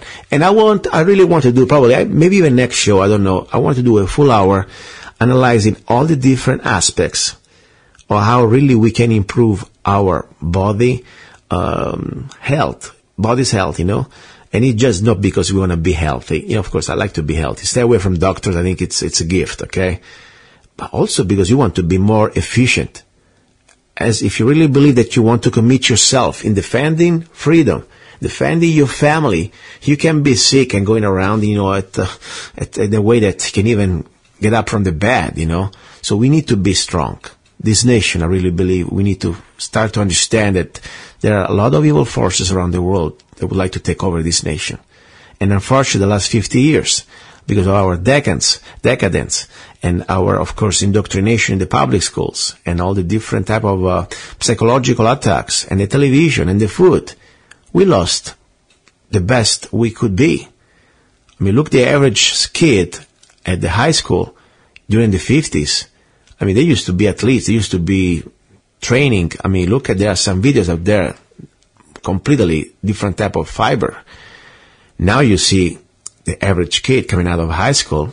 Do I need to remind you the Obamacare actor with the sipping the coffee or the hot chocolate? That's pretty much now what the rest of the world imagine about America, the average American kid. Okay, of course there are exceptions, people that want to join the army and they dedicate themselves to. I'm talking about the average person. Let's try to do a little better. So, now talking about revolution, a little song I want to dedicate to all my listeners who put up with me, with my accent, with sometimes, my. I don't know. I don't lose my temper, but I get kind of passionate. Let's put it this way. I love you guys, and even sometimes, I may say things maybe you don't agree with me or I don't agree with you. That's fine. If we have a good heart and we want to believe that we want to try to really work together to take this republic back, I'm with you. That's all I can say. And I'm always the first one to admit when I'm wrong.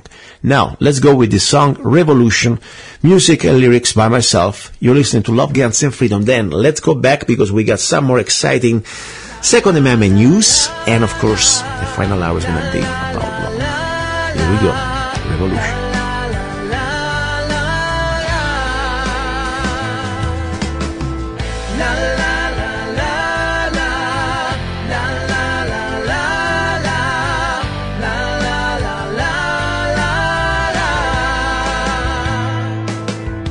It's always the same, little every day. They're sucking our blood, they're stealing our lives away. If we are too busy, we're too afraid. We already lost our soul, we already their slaves. Now is the time to stand for our rights. Now is the time to pray and fight. Fight! Revolution, rebirth of a nation. Now it's our time to show who we really are. Revolution, a peaceful solution.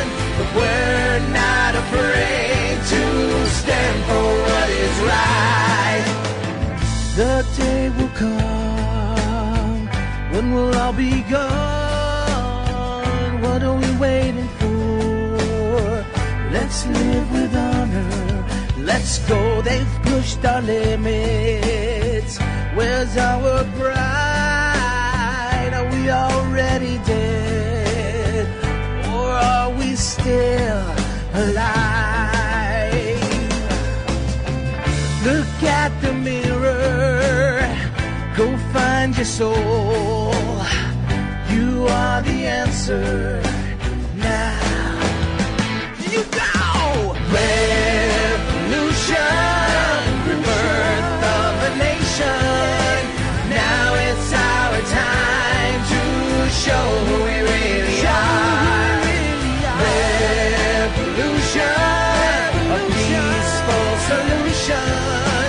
But we're not afraid to stand for what is right. Revolution, rebirth of a nation. Now it's our time.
He's a songwriter, a poet, a rifleman. I'm not afraid. And a constitutional activist. I'm not afraid. Italian by birth. I'm not afraid. American by choice. Gianluca Zanna. I'm not afraid. And his new CD, Love, Guns, and Freedom. 16 powerful songs on one CD from the heart of a patriot.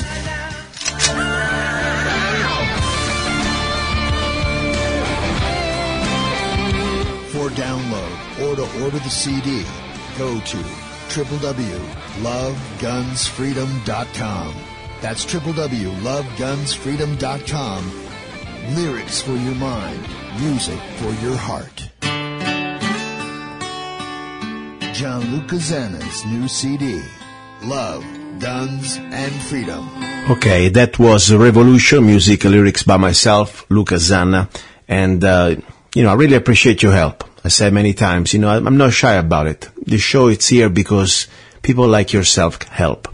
Not about the sponsors, of course, I always welcome them, but the idea is to have a complete freedom. And the only way I can do it because the people who listen, you, the listeners, pretty much can support the show for just 99 cents. You can download the song, Revolution, at my website, zanna.us, and I appreciate it. Now, a little bit more about training and things that I look around for you, because I like to go around and buy things that they are able to help us out in the training. And when I talk to you about products, I don't tell you, products that I've been paid to tell you. I mean, yeah, sometimes if there is a good product that I believe that it's really worth it, there is a sponsor, great.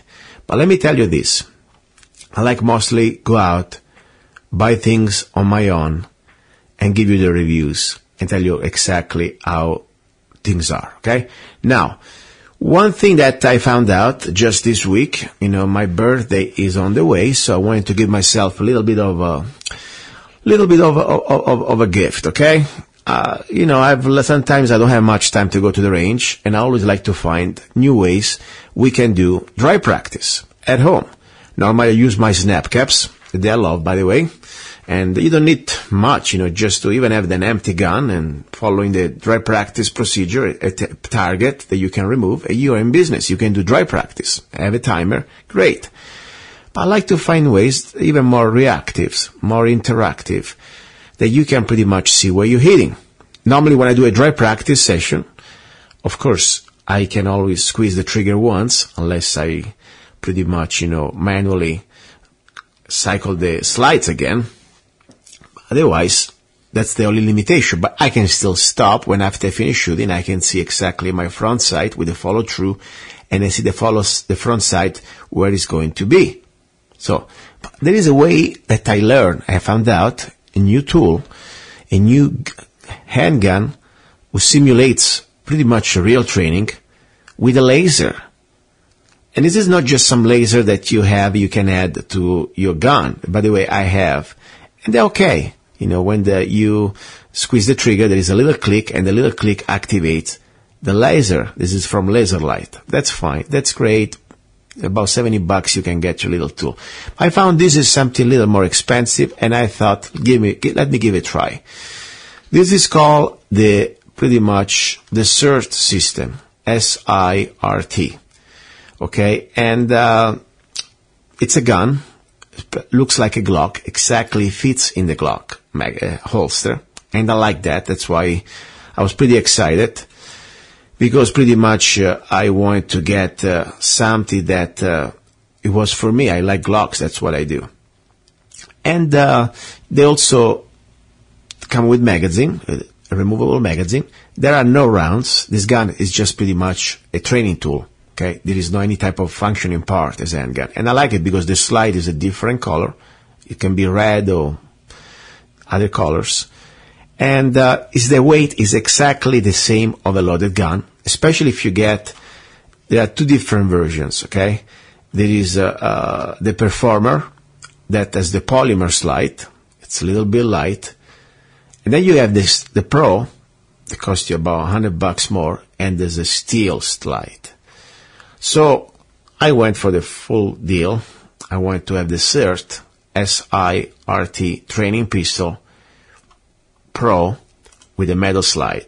Okay, and there are two different type of lasers. There is the laser red and also the red and green. So I got this one with the red and green. So how that works? First of all, I received my box with this training pistol, the SIRT, 2 magazines, and I was very impressed. If you close your eyes, you feel like you have a Glock in your hands. Pretty much the way it feels, it's a Glock 17 or Glock 22. Magazines too, they're great. Looks feel like real loaded magazines. Put it in my holster, and I started to play around with the laser. The laser is there are two types of lasers. One, when you squeeze, or at least when you click or you do this sort of squeezing the trigger before you really squeeze the trigger. It's called the pre-trigger. Okay, so you are pretty much cutting the slack of the trigger. Okay, you have a laser there, and then you go to the final laser when you have squeezed the trigger. So, but you can remove, I like to remove the squeezer, the laser of the slack of the trigger, because that one sometimes can confuse you, especially it does not let you focus anymore on the front side. So anyway, but the bottom line is, every time you squeeze the trigger, there is a laser going exactly where you aim. And the beautiful thing, this gun, differently from your regular dry training when you have a Glock, you don't need to reset your slide every time manually, but pretty much you can keep squeezing the trigger and the laser works. I like that because you can have multiple targets and keep training in a more realistic way. So I decided to play around with this tool. It's exactly what you call cheap. This gun, at the end of the day, let me tell you pretty much how it costs. If you get, without any type of package deal, we're talking about the Pro Steel Slide, $99 just for that. Then you get the laser you want to get, the red, the green laser, an extra $99. Then you get the color, whatever, just the red slide. Let's see how much it costs. We're talking about $400 in change. You can buy a real gun with that money.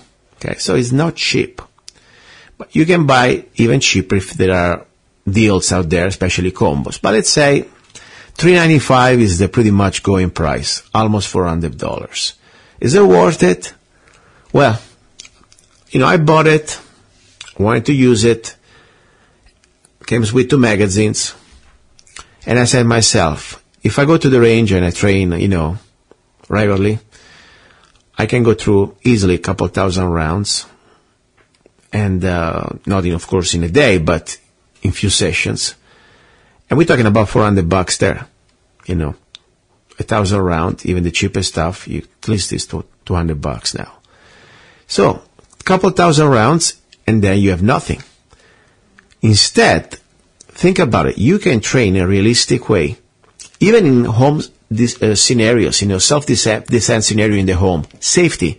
Because, I hate to even point a gun that it's empty. Even I know and I double check or triple check that the gun is empty and all I have there are snap caps is still a weapon and I consider it as a weapon. So when I do, for example, training, clearing the house or force on force, with other friends, I never want to point a real gun. I normally use called the red gun. It's a plastic gun. It's a toy, but it still looks realistic. But there is no trigger. So the point is, with type of gun, you can not really train like you were pretty much, squeezing the trigger of a real gun. At the end of the day, also, you assume that you're hitting something, but you cannot really see where you're hitting. So, I don't know.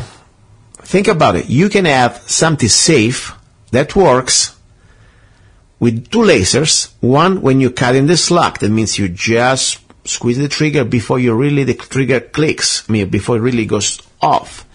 So you can see, in case you're doing some sort of, not safe situation. Let's say people, they are walking around with a finger on the trigger. You can see that because that laser is going to go on if you squeeze the trigger cutting the slack. Then when you squeeze the trigger all the way and the gun goes off, you will see another laser, and normally I think it's the green laser, and you will see exactly where you're hitting. So you can also have a real life situation. Let's say you want to train your wife or your boyfriend or whatever in the house. I was doing that with my mother, trying to show her this gun, this CERT gun, and she's not familiar with weapons. So before we even go to touch a real weapon at the range, I wanted to give her that type of feeling. Pointing a gun at something in the house, squeezing the trigger, and see where you're hitting. I think it's priceless, and keep squeezing it. So I thought, it's not cheap, but I wanted to keep it, and I like it. Now, I bought it with a combo, and that's why, you see, I'm very honest when I tell you these things. This product for me was good, but came with also another product that I had to return. I did return, okay? And it's called the AR-15 bolt for the CERT system. Okay, it's the AR bolt. Okay, it's the same system. It's like a bolt that you put in your AR. It looked good at the idea. I bought this as a package with the CERT gun, handgun. But then when I went to the CERT AR bolt, I realized it was a piece of junk. First of all, it's plastic. Doesn't look so resistant. Even, of course, it's going to just sit into your AR. You remove the original bolt and you put it there. It doesn't really work. I mean, it was so hard to make it work and I couldn't even figure it out.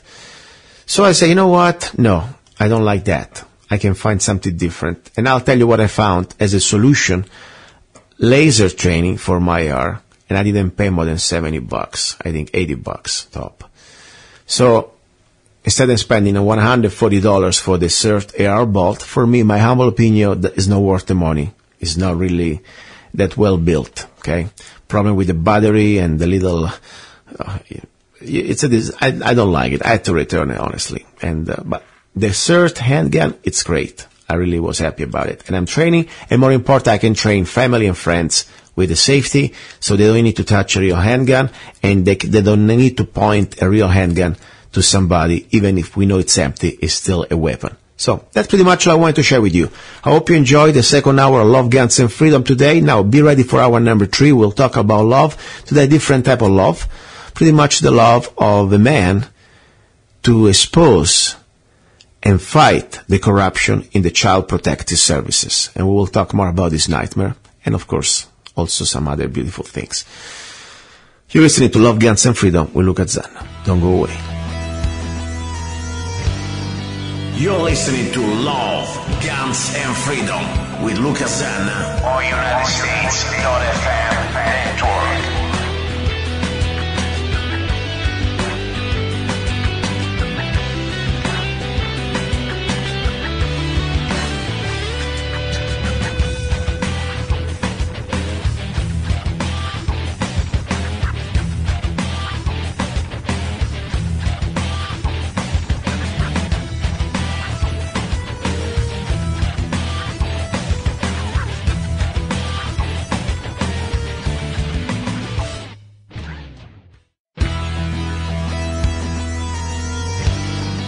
You're listening to Love, Guns, and Freedom with Luca Zanna on United States.FM network. You're listening to Love, Guns, and Freedom with Luca Zanna. And the idea of the show, it is to bring you news and people and facts that normally you wouldn't hear on the average radio station out there. And the idea is why? Not because I want to entertain you or make you fuzzy or give you some sort of fun or entertainment. This is serious matter. And the point is, every one of us at different levels, we're all in danger. Our freedoms are in danger. Our property rights, our personal rights, individual rights, all in danger. And if you have children, guess what? You're really more in danger. Because I really, heard so many stories, nightmare stories about families that pretty much had to fight for the right to be able to keep their children, away from this tyrannical government. They're pretty much claiming property and ownership over your children. And there is no due process. This is the sad thing, differently from, now, honestly, we have no due process anymore. Think about it. National Defense Authorization Act, you're gone. No judge, no jury, nothing. They can kidnap you and indefinitely detain you. But now, think about it. In this core system of these child protective services, it's so sad. Pretty much, you have no really due process. And there are so many nightmare stories just because in many states, people would like to have the right to maybe raise their children according to the religious beliefs or maybe to a lifestyle, just to be off the grid and have a great life. Maybe because they don't have a TV. Guess what? I don't have a TV either. I burned my TV. I shot it with a rifle. Guess what? That would be enough to send you the CPS. Guess what? I'm not an expert, but I want to learn. And more important, I want to learn from each other. And I want to share this information. And also, what can we do to stop this abuse of power? I think every one of us, I don't care who you are, I don't know how much money you have, I don't care how tall or short you are, or your accent or not, men, women, and between, as a human being, you have more power than they want to let you believe. They are afraid. The moment that we discover our power as individual, we can do so much, even just if you want to put a mask on your face, like there is this trend, this global trend, humanity is waking up, humanity is raising up, and I like to see that. And you don't need to be beautiful or have any type of specific characteristic or physiological features. Even just with a mask, like Anonymous, we all can stand against freedom. Right now I have with me a gentleman that I never really met in person, but we are Facebook friends, and it really interests me. His name is Anon Repo from Mississippi. Anon, are you there? Yes, sir. Nice to meet you, Anon. And before we go ahead, we try to learn from each other right now, knowing each other a little bit. What does it mean, Anon Repo? I'm kind of ignorant in English sometimes. What does it mean, Anon Repo? You repo of cars? For anonymous repo. Okay. And that's how they identify me. The reason for the mask and the reason for anonymous is it's not about me. And the problem with faces and colors and religions is those things can cloud the situation. You don't know if I'm black, white, Chinese, because that doesn't matter. The problem is in this particular case, the need for reform of Child Protective Services. And so the concept is we're not going to cloud it with these racial bias or these religious bias. It's about the message. These children can't speak for themselves, and so we're acting as their voice. Good. I like the idea. It's a good concept. You're right. It's not about anymore how I look. It is about the message, not the messenger. Very good. Now, as a person that you're pretty active, I know you go there, you're concerned, you put yourself out there, and also you're risking today your safety, because I'm telling you, the moment that you start to talk about these topics, it's like you talk against the mafia, and you touch very important topics. When did you wake up about the CPS? I mean, you have some problems with you have children, for example? Something happened to you when you were a child? I personally have not had those issues. What has taken place, though, is some of the anonymous members have had those issues. And as we were talking and we started looking at news, we realized something disturbing. In Hancock County, Mississippi, the Sheriff's Department is investigating CPS. They falsified records to steal children outside the law. Wow. Now, what's even more disturbing is if you look in Florida, they're investigating a CPS worker several months back for forging records. There were 7 different states of that particular problem. So the issue then is, why are all these news articles in the local news? Well, it's not what the picture truly is, and the problem is if you look in every state, you're going to find these problems. Every time an investigation is opened, whether it be the state police in Virginia or the Sheriff's Department in Hancock County, corruption is found. I don't believe there's been one case of a thorough investigation where the system has been vindicated, and that's troubling in itself. Yes, no, it completely is true. There is an agenda, a conspiracy to let this news come to a national level. I mean, maybe they still don't control the local news, but there is a very serious type of a trend where pretty much this agency, like Child Protective Services, is abusing its powers, and without due process, is pretty much kidnapping kids.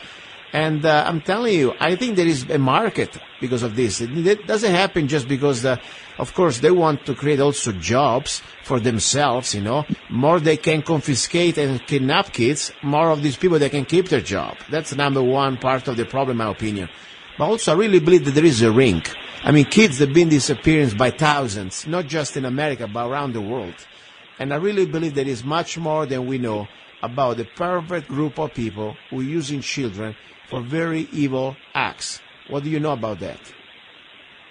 Well, there's a slew of many different problems that are taking place. As far as the problem being bigger than most people know, well, they wouldn't set up a murder-suicide of a senator that was prominent and had no reason for suicide. The only thing that senator did was speak against CPS and start to expose the same thing Anonymous is currently exposing.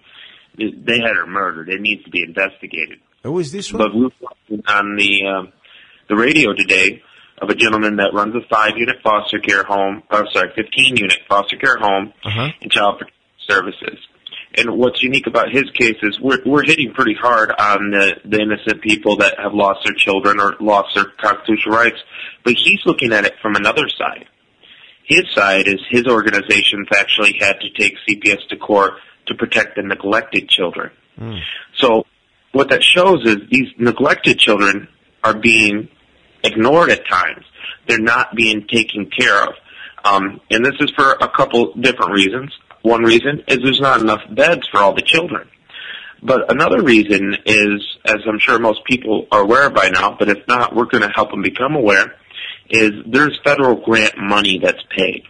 Now, they get federal grant money when the children go into foster care, but they get even more federal grant when these children are adopted out. And if you look in Orange County, California, I believe it's 5,000 children.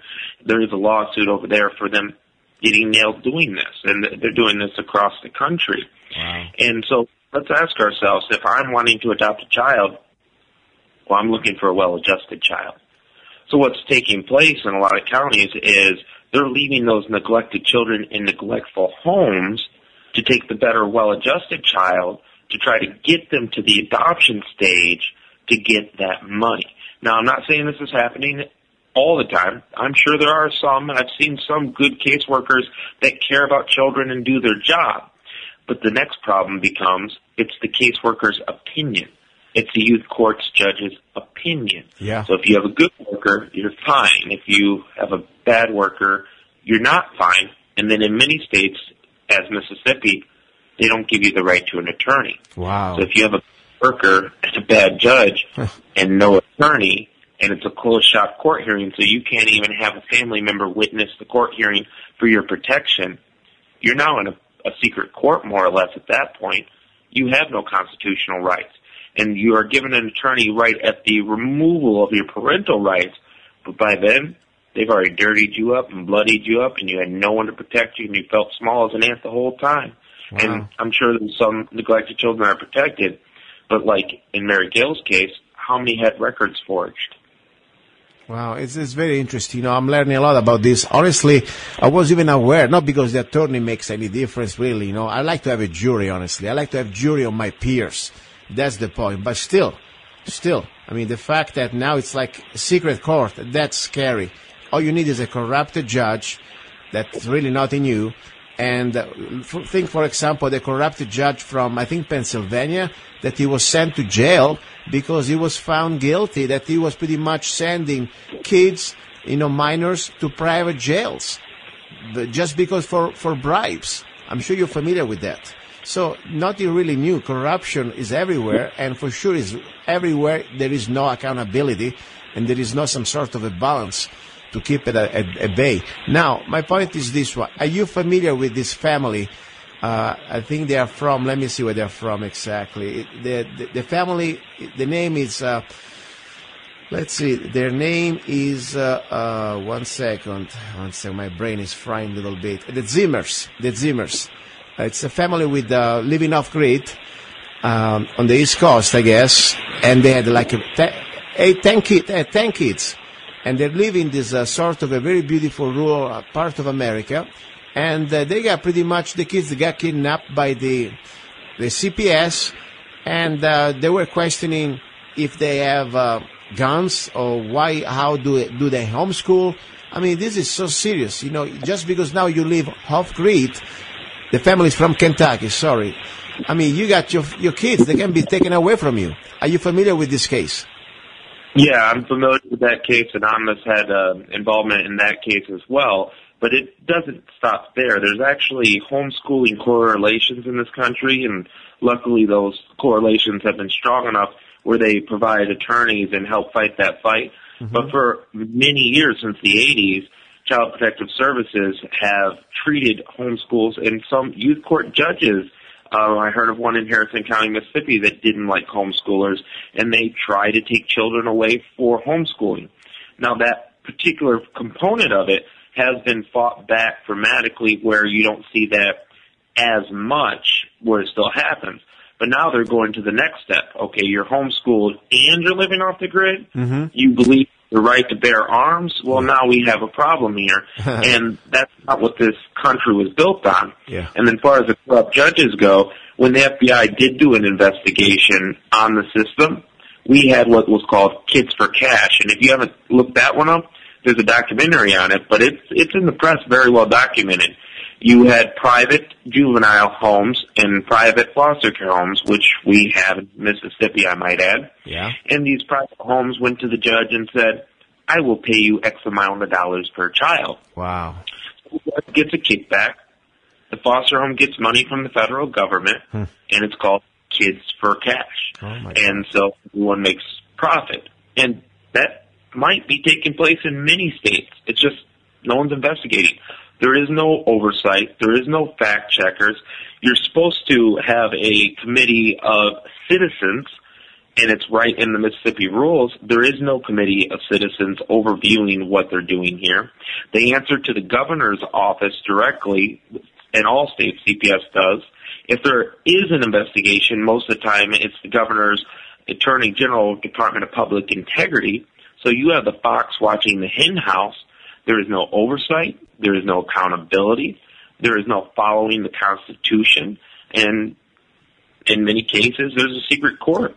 Up in Michigan, which they fought this one back, a gal named Elizabeth Warner has done great work to help protect people's constitutional and civil rights. They had a secret list. Mm-hmm. And this list is, if in their opinion you were an abuser, no fact of law, they would put you on this list. Wow. Not for you, not for 2 years, for the rest of your life. Oh and you had no way to get off this list. And the problem is if you're a daycare provider, you're fired. If you're a school teacher, you're fired. Wow. If you want to go to your child's field trip in Michigan, you couldn't. And she took this up to the Supreme Court, and she did win it. And so now, after 10 years, you come off that list. You have a right to appeal and go in front of an administrative hearing, which most people don't know about administrative hearings. In all 50 states, that they are not following their policies and procedures, which is located in their state law library. They don't want you to know that either. You can file for an administrative hearing, which makes it where a third party reviews what CPS is doing to make sure they are following their own rules and the letter of the law, and they will order them to do so. But in Michigan, Elizabeth Warner was able to correct that injustice.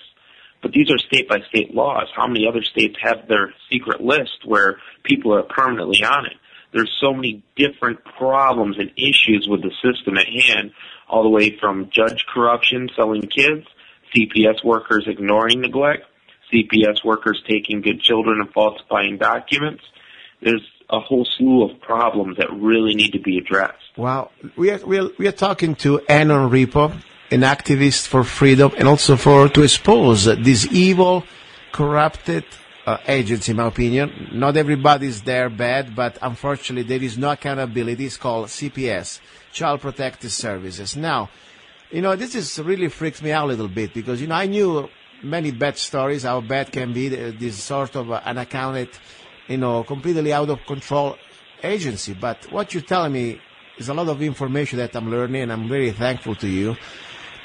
This is worse than the mafia, I'm telling you. At least, when you got somebody like a mafia or whatever, bad people out there on the streets, you can shoot back and, the best man or the best woman win. Here you're pretty much tied up because they bring these little parasite swarms, with a suit. They come and knock at your door, backed by sheriff or police, and you can pretty much, without warrant, they can come into your home, and they can treat you like as slaves, and they can kidnap your kids in front of your eyes. And the moment that you try to defend your rights and you defend your children, you go to jail. That's the bottom line. This is so unbelievable. Now, besides, of course, learning, I always say the first thing we have to do, we got to understand that we have a problem and be honest with ourselves that this is no more America that, is not Kansas anymore, okay? So there is tyranny here. We got to understand the problem, admit that there is a problem, and then we must fix this problem. What is your solution to stop this? It is not just in Mississippi. Maybe that is a little worse, but I think it's everywhere. California, New York. I mean, even Arizona, I'm sure that CPS, they're out of control. What is your solution? What can we do? Well, right before I get to the solution, could I share a story with you that touches exactly what you were just saying? Go ahead, please, please. Imagine this. It is 12:30 a.m. when you are awakened by the sound of pounding on your front door.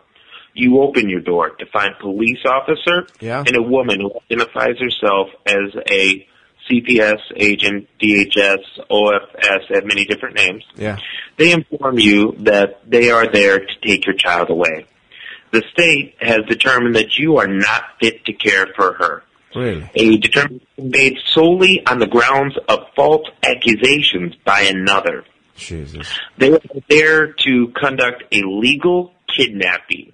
And that's what it is. A judge ordered them to take that child, and it's kidnapping because you've done nothing wrong. Your child is terrified. She does not want to leave her mommy. She doesn't want to leave her daddy. Yeah. She is scared of these strangers that are there to take her away from her family. And just like you, she does not understand why this is happening.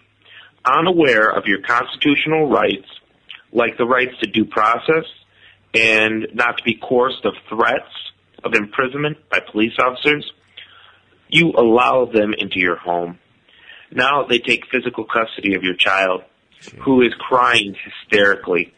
The three of them get into a vehicle and drive away into the night with very little explanation as to why.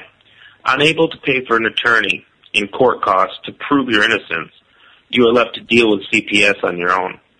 Seeing no other option to regain your custody of your child, you fully comply with the state. You have jumped through all the hoops. You sat aside. Excuse me. This is a tough story. Yeah. Even when it was all unwarranted, and now it's time to get your baby back. An agent knocks on your door, presumably to return your child to you, who has been unjustly removed in the first place. You open the door excited to be reunited with your child, your flesh, your blood. Only you don't see your baby. Where is she? The worker opens her mouth, and what comes out is the worst possible thing any mother could ever hear. She tells you your baby's been beaten to death. Oh, my God. She explains that the foster parents, who was entrusted by the state to protect your child, has murdered your baby girl. CPS comes into your life and took your baby from you. And while in their care, she was beaten to death by her foster mother, the woman that is supposed to care for your baby properly, because remember, you were deemed to be a threat to her welfare. Yeah. Some of you may be thinking this is an unimaginable scenario. It's too far-fetched, and you may have already uttered to yourself silently, this would never happen to me. Yeah. The fact is, it happened. It's not far-fetched. It's completely factual events that have taken place. This story took place in Lacombe, Louisiana, just 20, 30 minutes from Hancock County. It's in the news currently at this time. The baby was 22 months old. Oh, my God. And the mother beat this child to death. Oh, jeez. And the child should have never been taken. I heard the story, by the way. You know, that's why I say there is so much out there. And, you know, I really hear in your voice, you know, this is not just somebody that has nothing better to do. This is a human being that really has the sensibility to understand evil and to see evil, unfortunately, flourishing because we don't do enough to stop it. And the first thing we should do, at least, is speak up. Understand that this is something, not because maybe your children now they are grown up, you don't have that problem, maybe because you're lucky, you know, nobody really noticed you. This can happen to any one of us. And even if you don't have children, you know, I'm telling you, I would stand in front of anybody else's door. We need to start to stand for each other. You know, even our neighbors, maybe we don't like him. But the point is, if somebody so evil can do that to him or to her or to that mother, Next time they can do it to you or to your children in the future. We got to stop this. We got to unite. These are like a pack of coyotes. What they do, they go around at night and they look for the little weak sheep. Meanwhile, they hope the rest of the sheep run. This time we cannot run anymore. We got to stick together.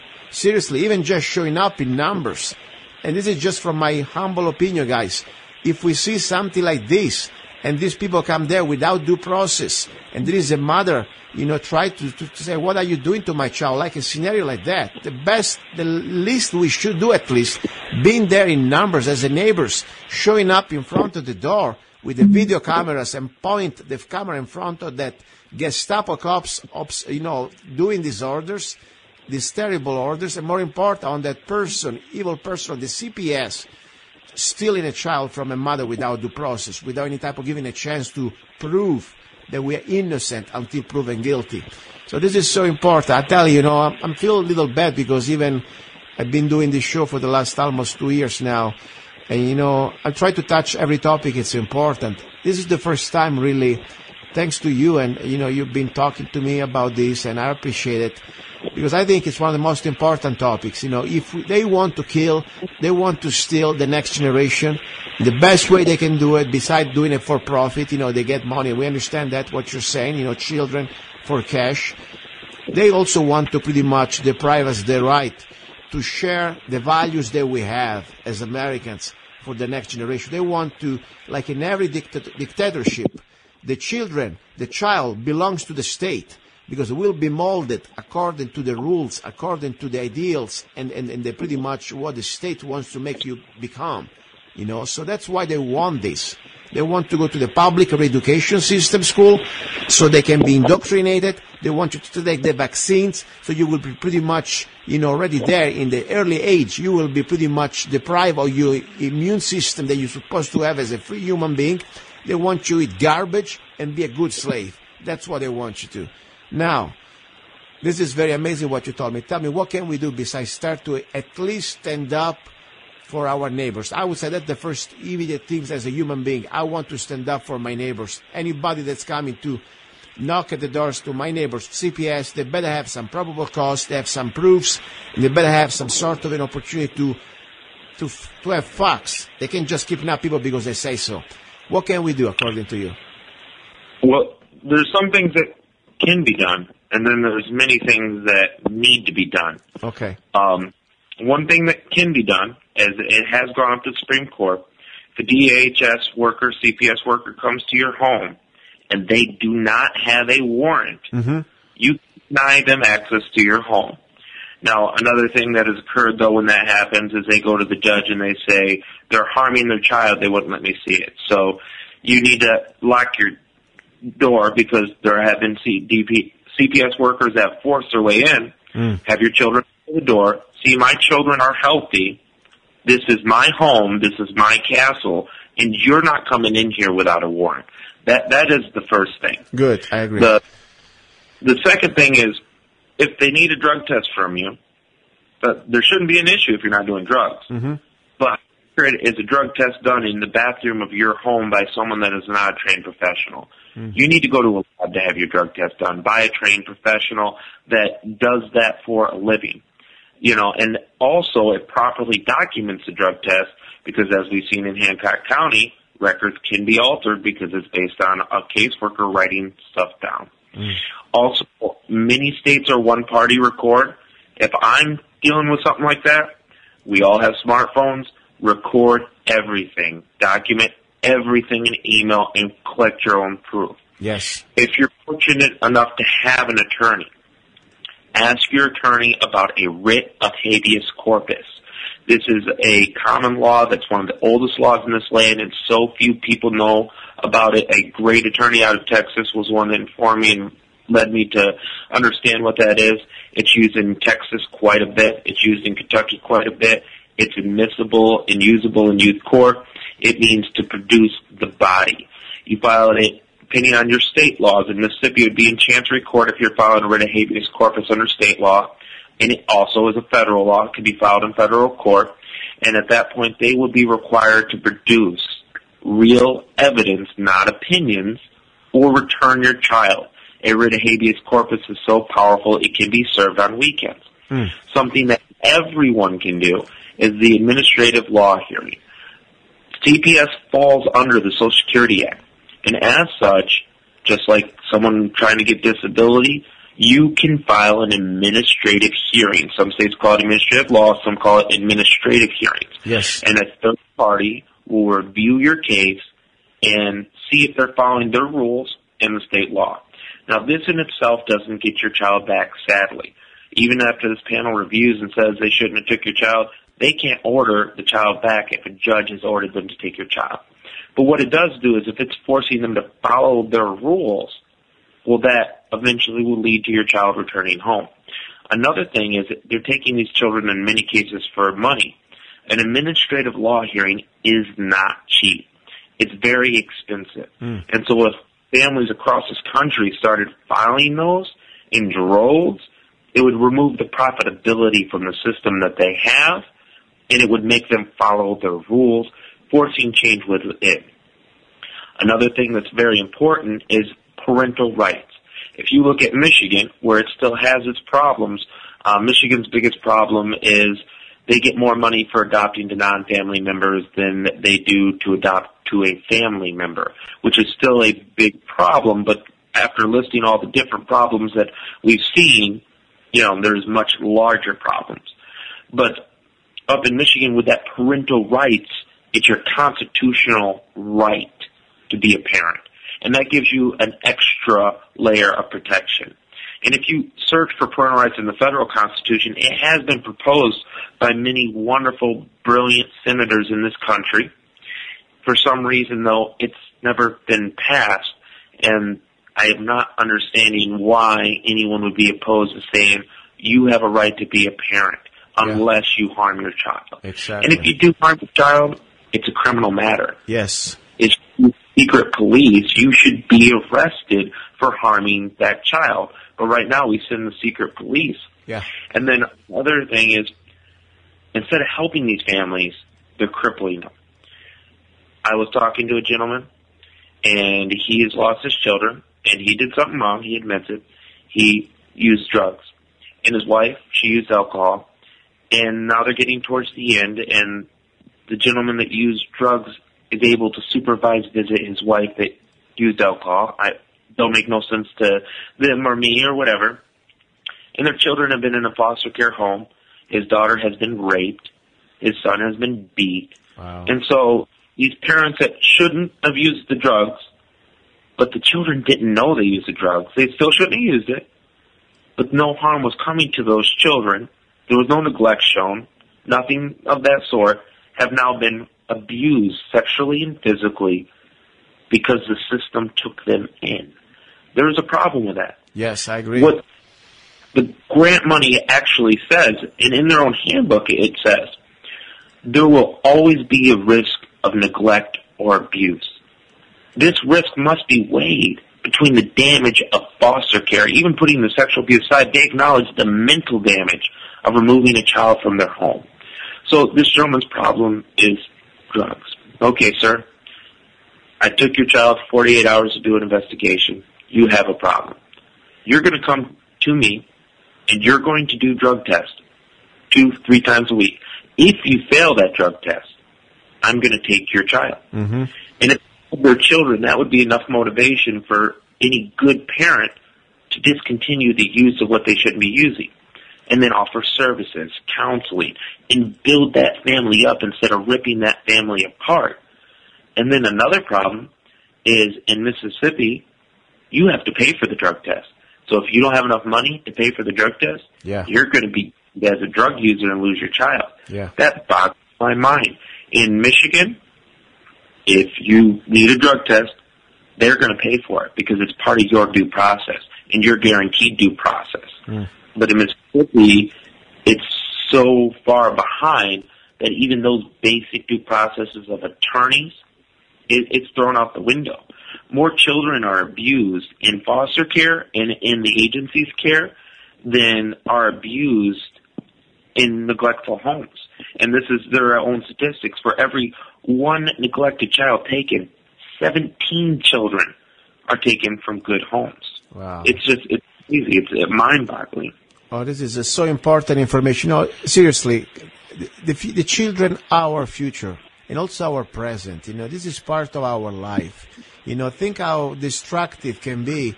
You wake up in the middle of the night and your child is gone and you don't even know why. Maybe because just somebody, falsely accuse you and you cannot even face the accusers. You don't have due process. This is the bottom line of everything, the habeas corpus, the due process.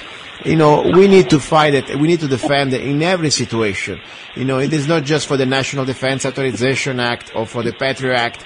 We need to defend also, especially when it comes to our children.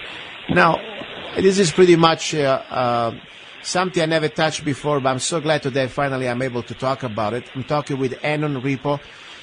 He's an activist. He's wearing a mask, and I understand why he does. It's because it's not about him. It's not about where he's from or his face. It's about the message. And every one of us, with or without mask, we should do something. We should start to say something. Even start to talk with our local politician, state legislator, that we still have a little control over him or over her. We need to start probably from state level, because we can start to in our states, we can completely make better laws to protect the rights, not just of the children, but also the rights of course, of the family as a unity. We can destroy the family just because a bureaucrat decided that money is the right thing to do. Now, what is your plan? You got something going on tomorrow or the next few days? Well, we had a protest today, but could I share some disturbing statistics with you from the National Center of Child Abuse and Neglect? Of course, I like statistics because, it's we're talking about facts. Go ahead. Okay. Cases per 100,000 children in the United States. Again, these numbers come from the National Center of Child Abuse and Neglect, the NCCAN in Washington. Okay? So these are numbers that come from Washington. CPS. Physical neglect. These are children that are physically neglected in the care of CPS. 160. In the care of CPS, sexual abuse, and this is for every 100,000 is how the math is broken down. 112 sexual abuse. Neglect, 410.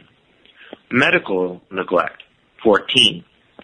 Fatalities, death, 6.4. Now let's compare this to parents that are substantiated of doing bad things. Mm-hmm. Sexual abuse, 59. When you were looking back at the CPS, yeah, they had 112. More than 100%. I'm sorry. Physical abuse is 59. And then physical abuse is 160 in the system. So 59 parents abuse, 160 in the system. Wow. Then after physical abuse is sexual abuse. Parents, 13. In the system, 112. Wow, 1,000% here we're talking about. This is insane. Neglect, parents. 241 are found guilty of neglect. In the system, in care, 410 was the number they had for that, way dramatically higher. Medical neglect, failing to take care of the children's medical needs. In the home of their parents, 17, and in care, 14. So on the medical neglect, they have found slightly higher in the homes on one number. Unsubstantiated children removed from loving, non-offending homes nationwide. For every one abused child removed, there are 17 children removed from good homes. So these numbers can be actually looked up online. They're factual statistics. And when you look at these statistics, my God, how can you not say we don't need reform? Yeah, no, it's so important. No, I really believe that now, if every one of us start to talk to your state, local politician, the state politician is the first one, also county, by the way, because the CPS starts at county level, and we need to start to talk to our county supervisors. Of course, as you said, the directives, they come directly from the state laws, but we got to start somewhere. And we got to start to change the laws, number one. And more important, we got to start to stick together as free human beings. We got to defend the children. Think about we are in a jungle here, and we are surrounded by a pack of not even lions, because these people, they are not lions. These people, they are like, hyenas. They are like less than vultures. They are weak minds, dressed with a suit, and they are cowards, because they don't come to do this evil doing, by themselves. I would respect them much more if they were, some sort of a criminal, try to break into your door, and you know what, at that point, I'm going to defend myself. If you're going to take my children, I shoot you in the back, in the head, not in the back. Okay? And we'll sort it out as men. No, these people, they are a bunch of spineless, pieces of craps. They come there with the back by the police, and they act like saints, and they go there and they try to act like some sort of a holy mission. And unfortunately, even when they're in good faith, they're doing something wrong, because most of the times they don't even have the causes, the reasons to be there. But the problem is that most of the time now we know there is corruption, there is bribery, there is a lot of hidden reasons that are no more hidden. And we got to do something. Listen, I want to thank you again, and I see you sent me the link about this, let's see exactly all the statistics, and also about this article. Let me see, this is about New Orleans, foster mother rebooked on murder charge in death of 22 I remember this case, when we were talking before. And probably I should play this case too. I think this is very important. Let me see. Foster mother rebooked on murder charge in death of 22-month-old girl. This is so important. I want to give you the floor the last 2 minutes before we close. I need to bring to another topic. Please, whatever you want to say, go ahead. Well, I'd like to share maybe a few of the other operations that Anonymous is doing, just because most people don't realize all the humanitarian work that we are doing. Anonymous is currently at war with ISIS. We have shut down successfully over 9,000 social media accounts where they're trying to recruit people. And online, ISIS is not welcome, and we will shut them down every step of the way. We are also at war with child pornography. We will hack their site, and yeah, that may be illegal in most cases, but I'm pretty sure they'll let us go on this one. We will dump the list of the people purchasing child pornography out onto the open web, and then we will shut that site down. In southern Mississippi, we have hacked the KKK, and we've exposed and released information on them. Obviously, they're a hate group, and they don't stand for very good things whatsoever, and so we don't stand for them. We have also assisted in certain situations in Jackson, Mississippi, and all these different things can be Googled. They were in the news. There was a young lady that was murdered, and we accessed people's accounts to find out who did it, and we're not operatives of the state, so we're able to send that information to the FBI, and we helped solve that murder in Jackson, Mississippi, and help that out. Not too long ago, the White House was hacked by another set of hackers, not us, and they couldn't figure it out. And so we went online and we located who did it, because we want our country to be safe. We don't want people poking their nose in our country, and we want freedom. And so we found out who did it, and we leaked that back to the FBI, and so that way they could put a stop to those renegade hackers that weren't out for any good. They were out there to cause mischief, chaos, and harm good, innocent, free people. So a lot of people look at Anonymous and say hacker and are afraid. True Anonymous is about freedom. True Anonymous is about rights. And True Anonymous is about the people. There are other divisions that claim to be anonymous, but you can tell the difference in the work they do and what they stand for. Wow. It's very interesting. And, you mentioned something very important, ISIS. And like when we talk about, or people talk about, Al-Qaeda, I call it Al-Qaeda.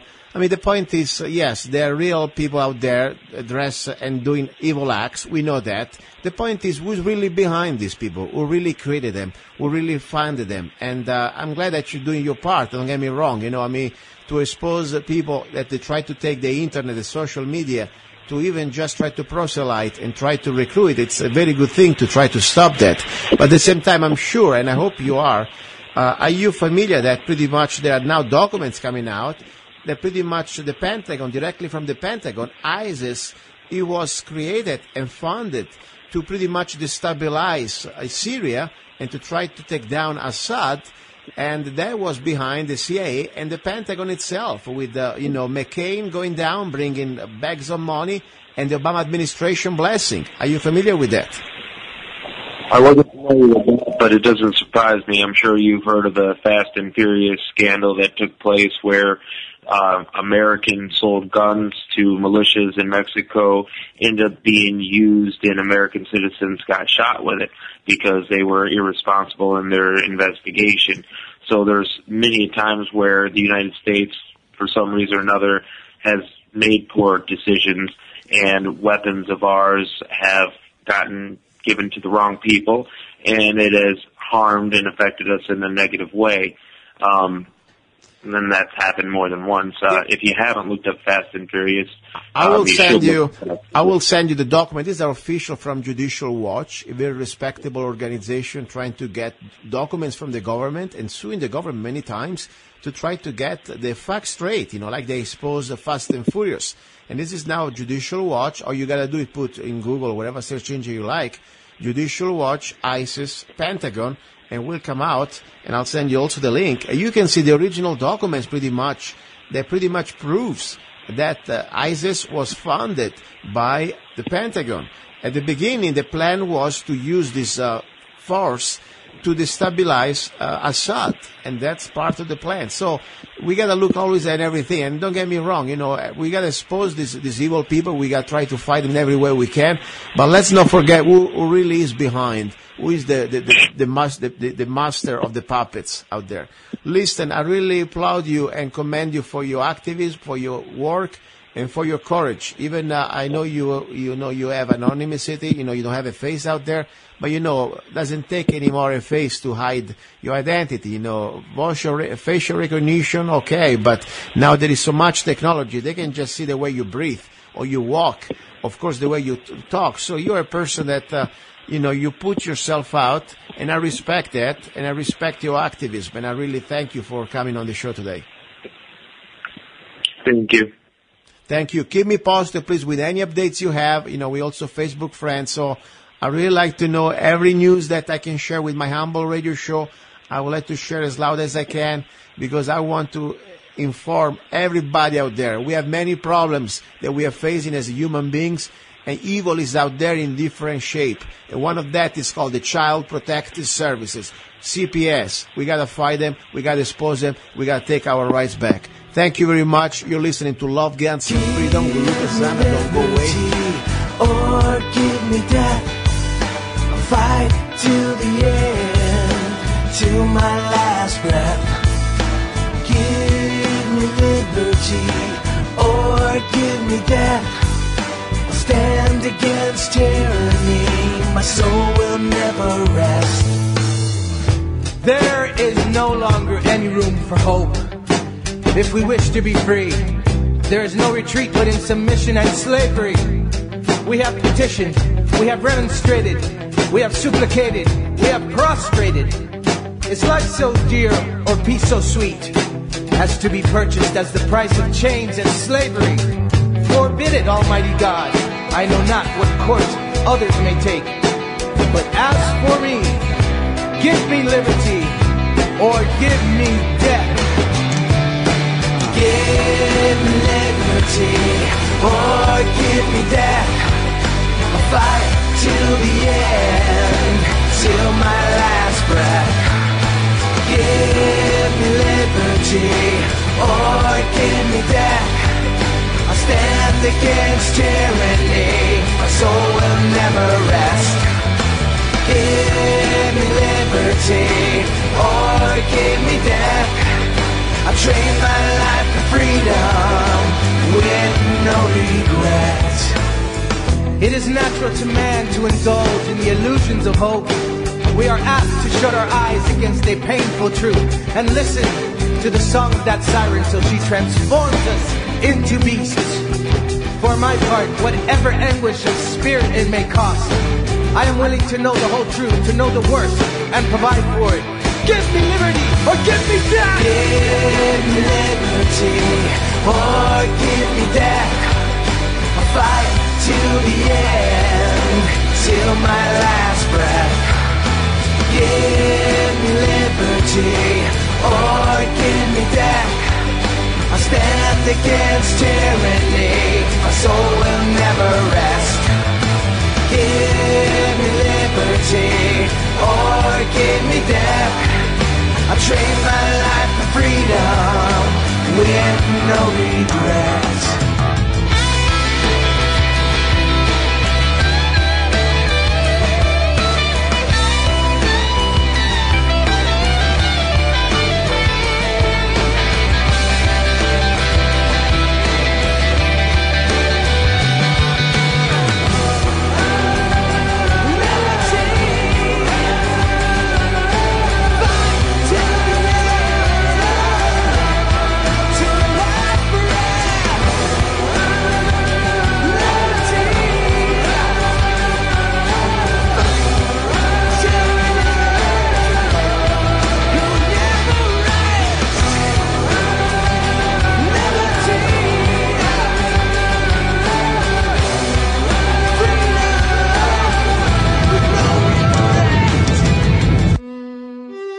Give me liberty or give me death.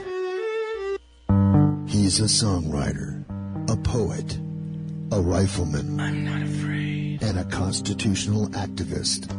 I'm not afraid. Italian by birth. I'm not afraid. American by choice. Gianluca Zanna. I'm not afraid. And his new CD, Love, Guns, and Freedom. 16 powerful songs on one CD from the heart of a patriot.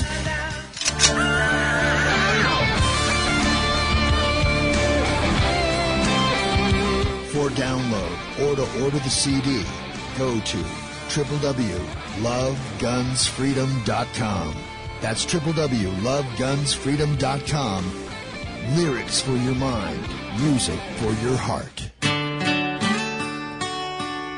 Gianluca Zanna's new CD, Love, Guns, and Freedom. There we go. We're almost at the end of today's show. You're listening to Love, Guns, and Freedom with Luca Zanna on KTOX 1340 AM and on United States.FM network. Just to let you know, guys, first of all, thank you very much for everybody out there. Try to help me out and promoting the show. I really appreciate it. And this is the hour I wanted to dedicate normally about love. Today was a different type of love, you know. Talking about our children, talking about the abuse of power of this agency called the CPS, Child Protective Services. And try to think how many mothers and fathers lose their children without due process, really. So that's why I wanted to bring it up and share it with you.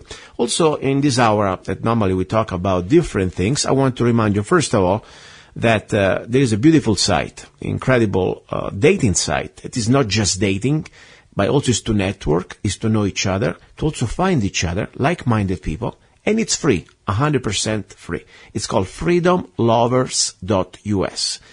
Freedomlovers.us, you can create an account, start to pretty much promote yourself, promote your ideas. There is a section for blogs, a section where you can sell and buy stuff, free classifieds, share photos, and also, of course, free instant messaging and free video messaging. But nothing is free, really. I mean, I pay for it. And I want to do this as an act of love because my vision I have is to create a community for like-minded people. First of all, of course, it would be nice to find a place where you can find maybe the special person, the man or the woman or whatever is between that you like, and you can enjoy and be friends and maybe create a family. Who knows? So that would be number one. But also, if you're already married, if you already a commitment, but you want just to be there to find friends or networking, to create a group that share the same vision about freedom and respecting each other, also for, prepping or growing food, whatever, please go to freedomlovers.us. Now, how do I support this? I work for a living, guys. I wasn't born from a family that they have the oil wells, okay? So I gotta work. And one of the things I do, I write songs. I write songs and produce songs.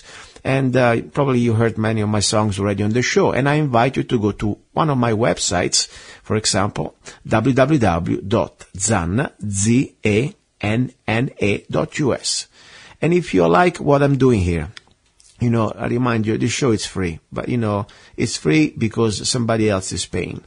First of all, support please the local radio stations who broadcast the show, and also, if you want to support me so I can produce the show. I'm just a regular guy, I don't do this as a main thing for a living, but it takes a lot of my time, a lot of my energy. But I do this because I really believe it's important to keep sharing this type of information. So if you want to help me out with just 99 cents, you can go to my website, www.zanna.us, and download any of my songs. Also, you can get one of my CDs. I have several CDs out there. So, please, I appreciate your help. I really do. Now, this part of the show, normally I like to also introduce singles, also sing serenades, or write poems, or just drink a bottle of wine, just to relax. Today, I want to do something little, back to the serenade. I have a listener from Orlando, Florida. Can you believe that? His name is Angel. And I'm pretty shocked, I know that the show is also on the internet, but sometimes I forget, I don't really do anything to promote the show. I just count on, word of mouth. And that's a lot, I tell you. I'm pretty impressed because I see new listeners growing every week. And I want to thank always people who are broadcasting and rebroadcasting my show also on their websites. So if you have a website or if you have blog, send me an email, zanna@zanna.us, and I will send you the script so you can become pretty much a broadcaster on my show. Now, what I was saying about the serenade, there is a gentleman from Orlando, Florida. His name is Angel Vega, and he wanted to dedicate a serenade to his girlfriend. And I have a message also here. So it's kind of fun because I like to do this. Angel Vega from Florida, he wants to dedicate a serenade to his baby love, his incredible woman. I'm just repeating what he wrote, okay? Not only you are the most beautiful woman, but you also are a hot Dan a mug. I have no idea what it means, but I'm just reading it. And I cannot wait till I can call you my wife. I love you. Angel Vega. That wasn't me talking, but it was Angel Vega from Florida, Orlando, Florida, to his incredible woman. So now I have a serenade for him. It's a romantic song from Italy. It's called Caruso. I hope you enjoy it.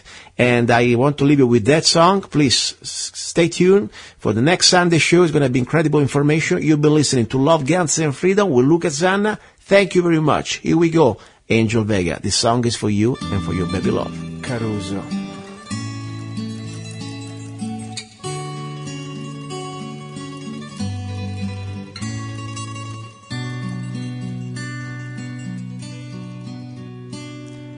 Qui dove il mare luccica e tira forte il vento su una vecchia terrazza davanti al golfo di Sorrento, un uomo abbraccia una ragazza dopo che aveva pianto.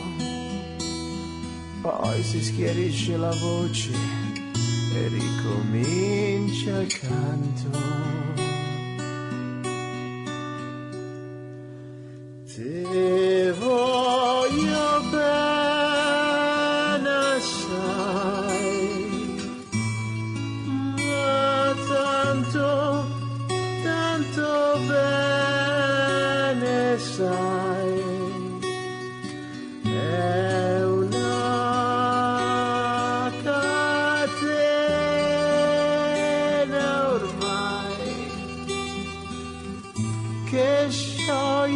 Sangue dentro e ne sai.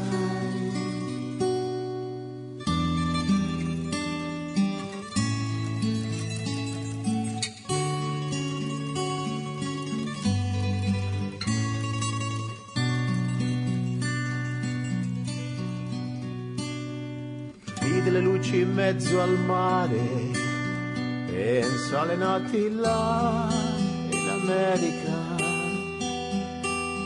ma erano solo le lampade e la bianca scia di un'elica. Sentì il dolore nella musica, si alzò dal piano forte, ma quando vidi la luna uscire da una nuvola, mi sembrò più dolce anche la morte. Ti voglio bene assai, ma tanto, tanto bene sai, è una catena ormai che scioglie il sangue dentro e ne sai, dentro e ne sai, dentro e ne sai. And you're listening to Love, Guns and Freedom with Luca Zanna.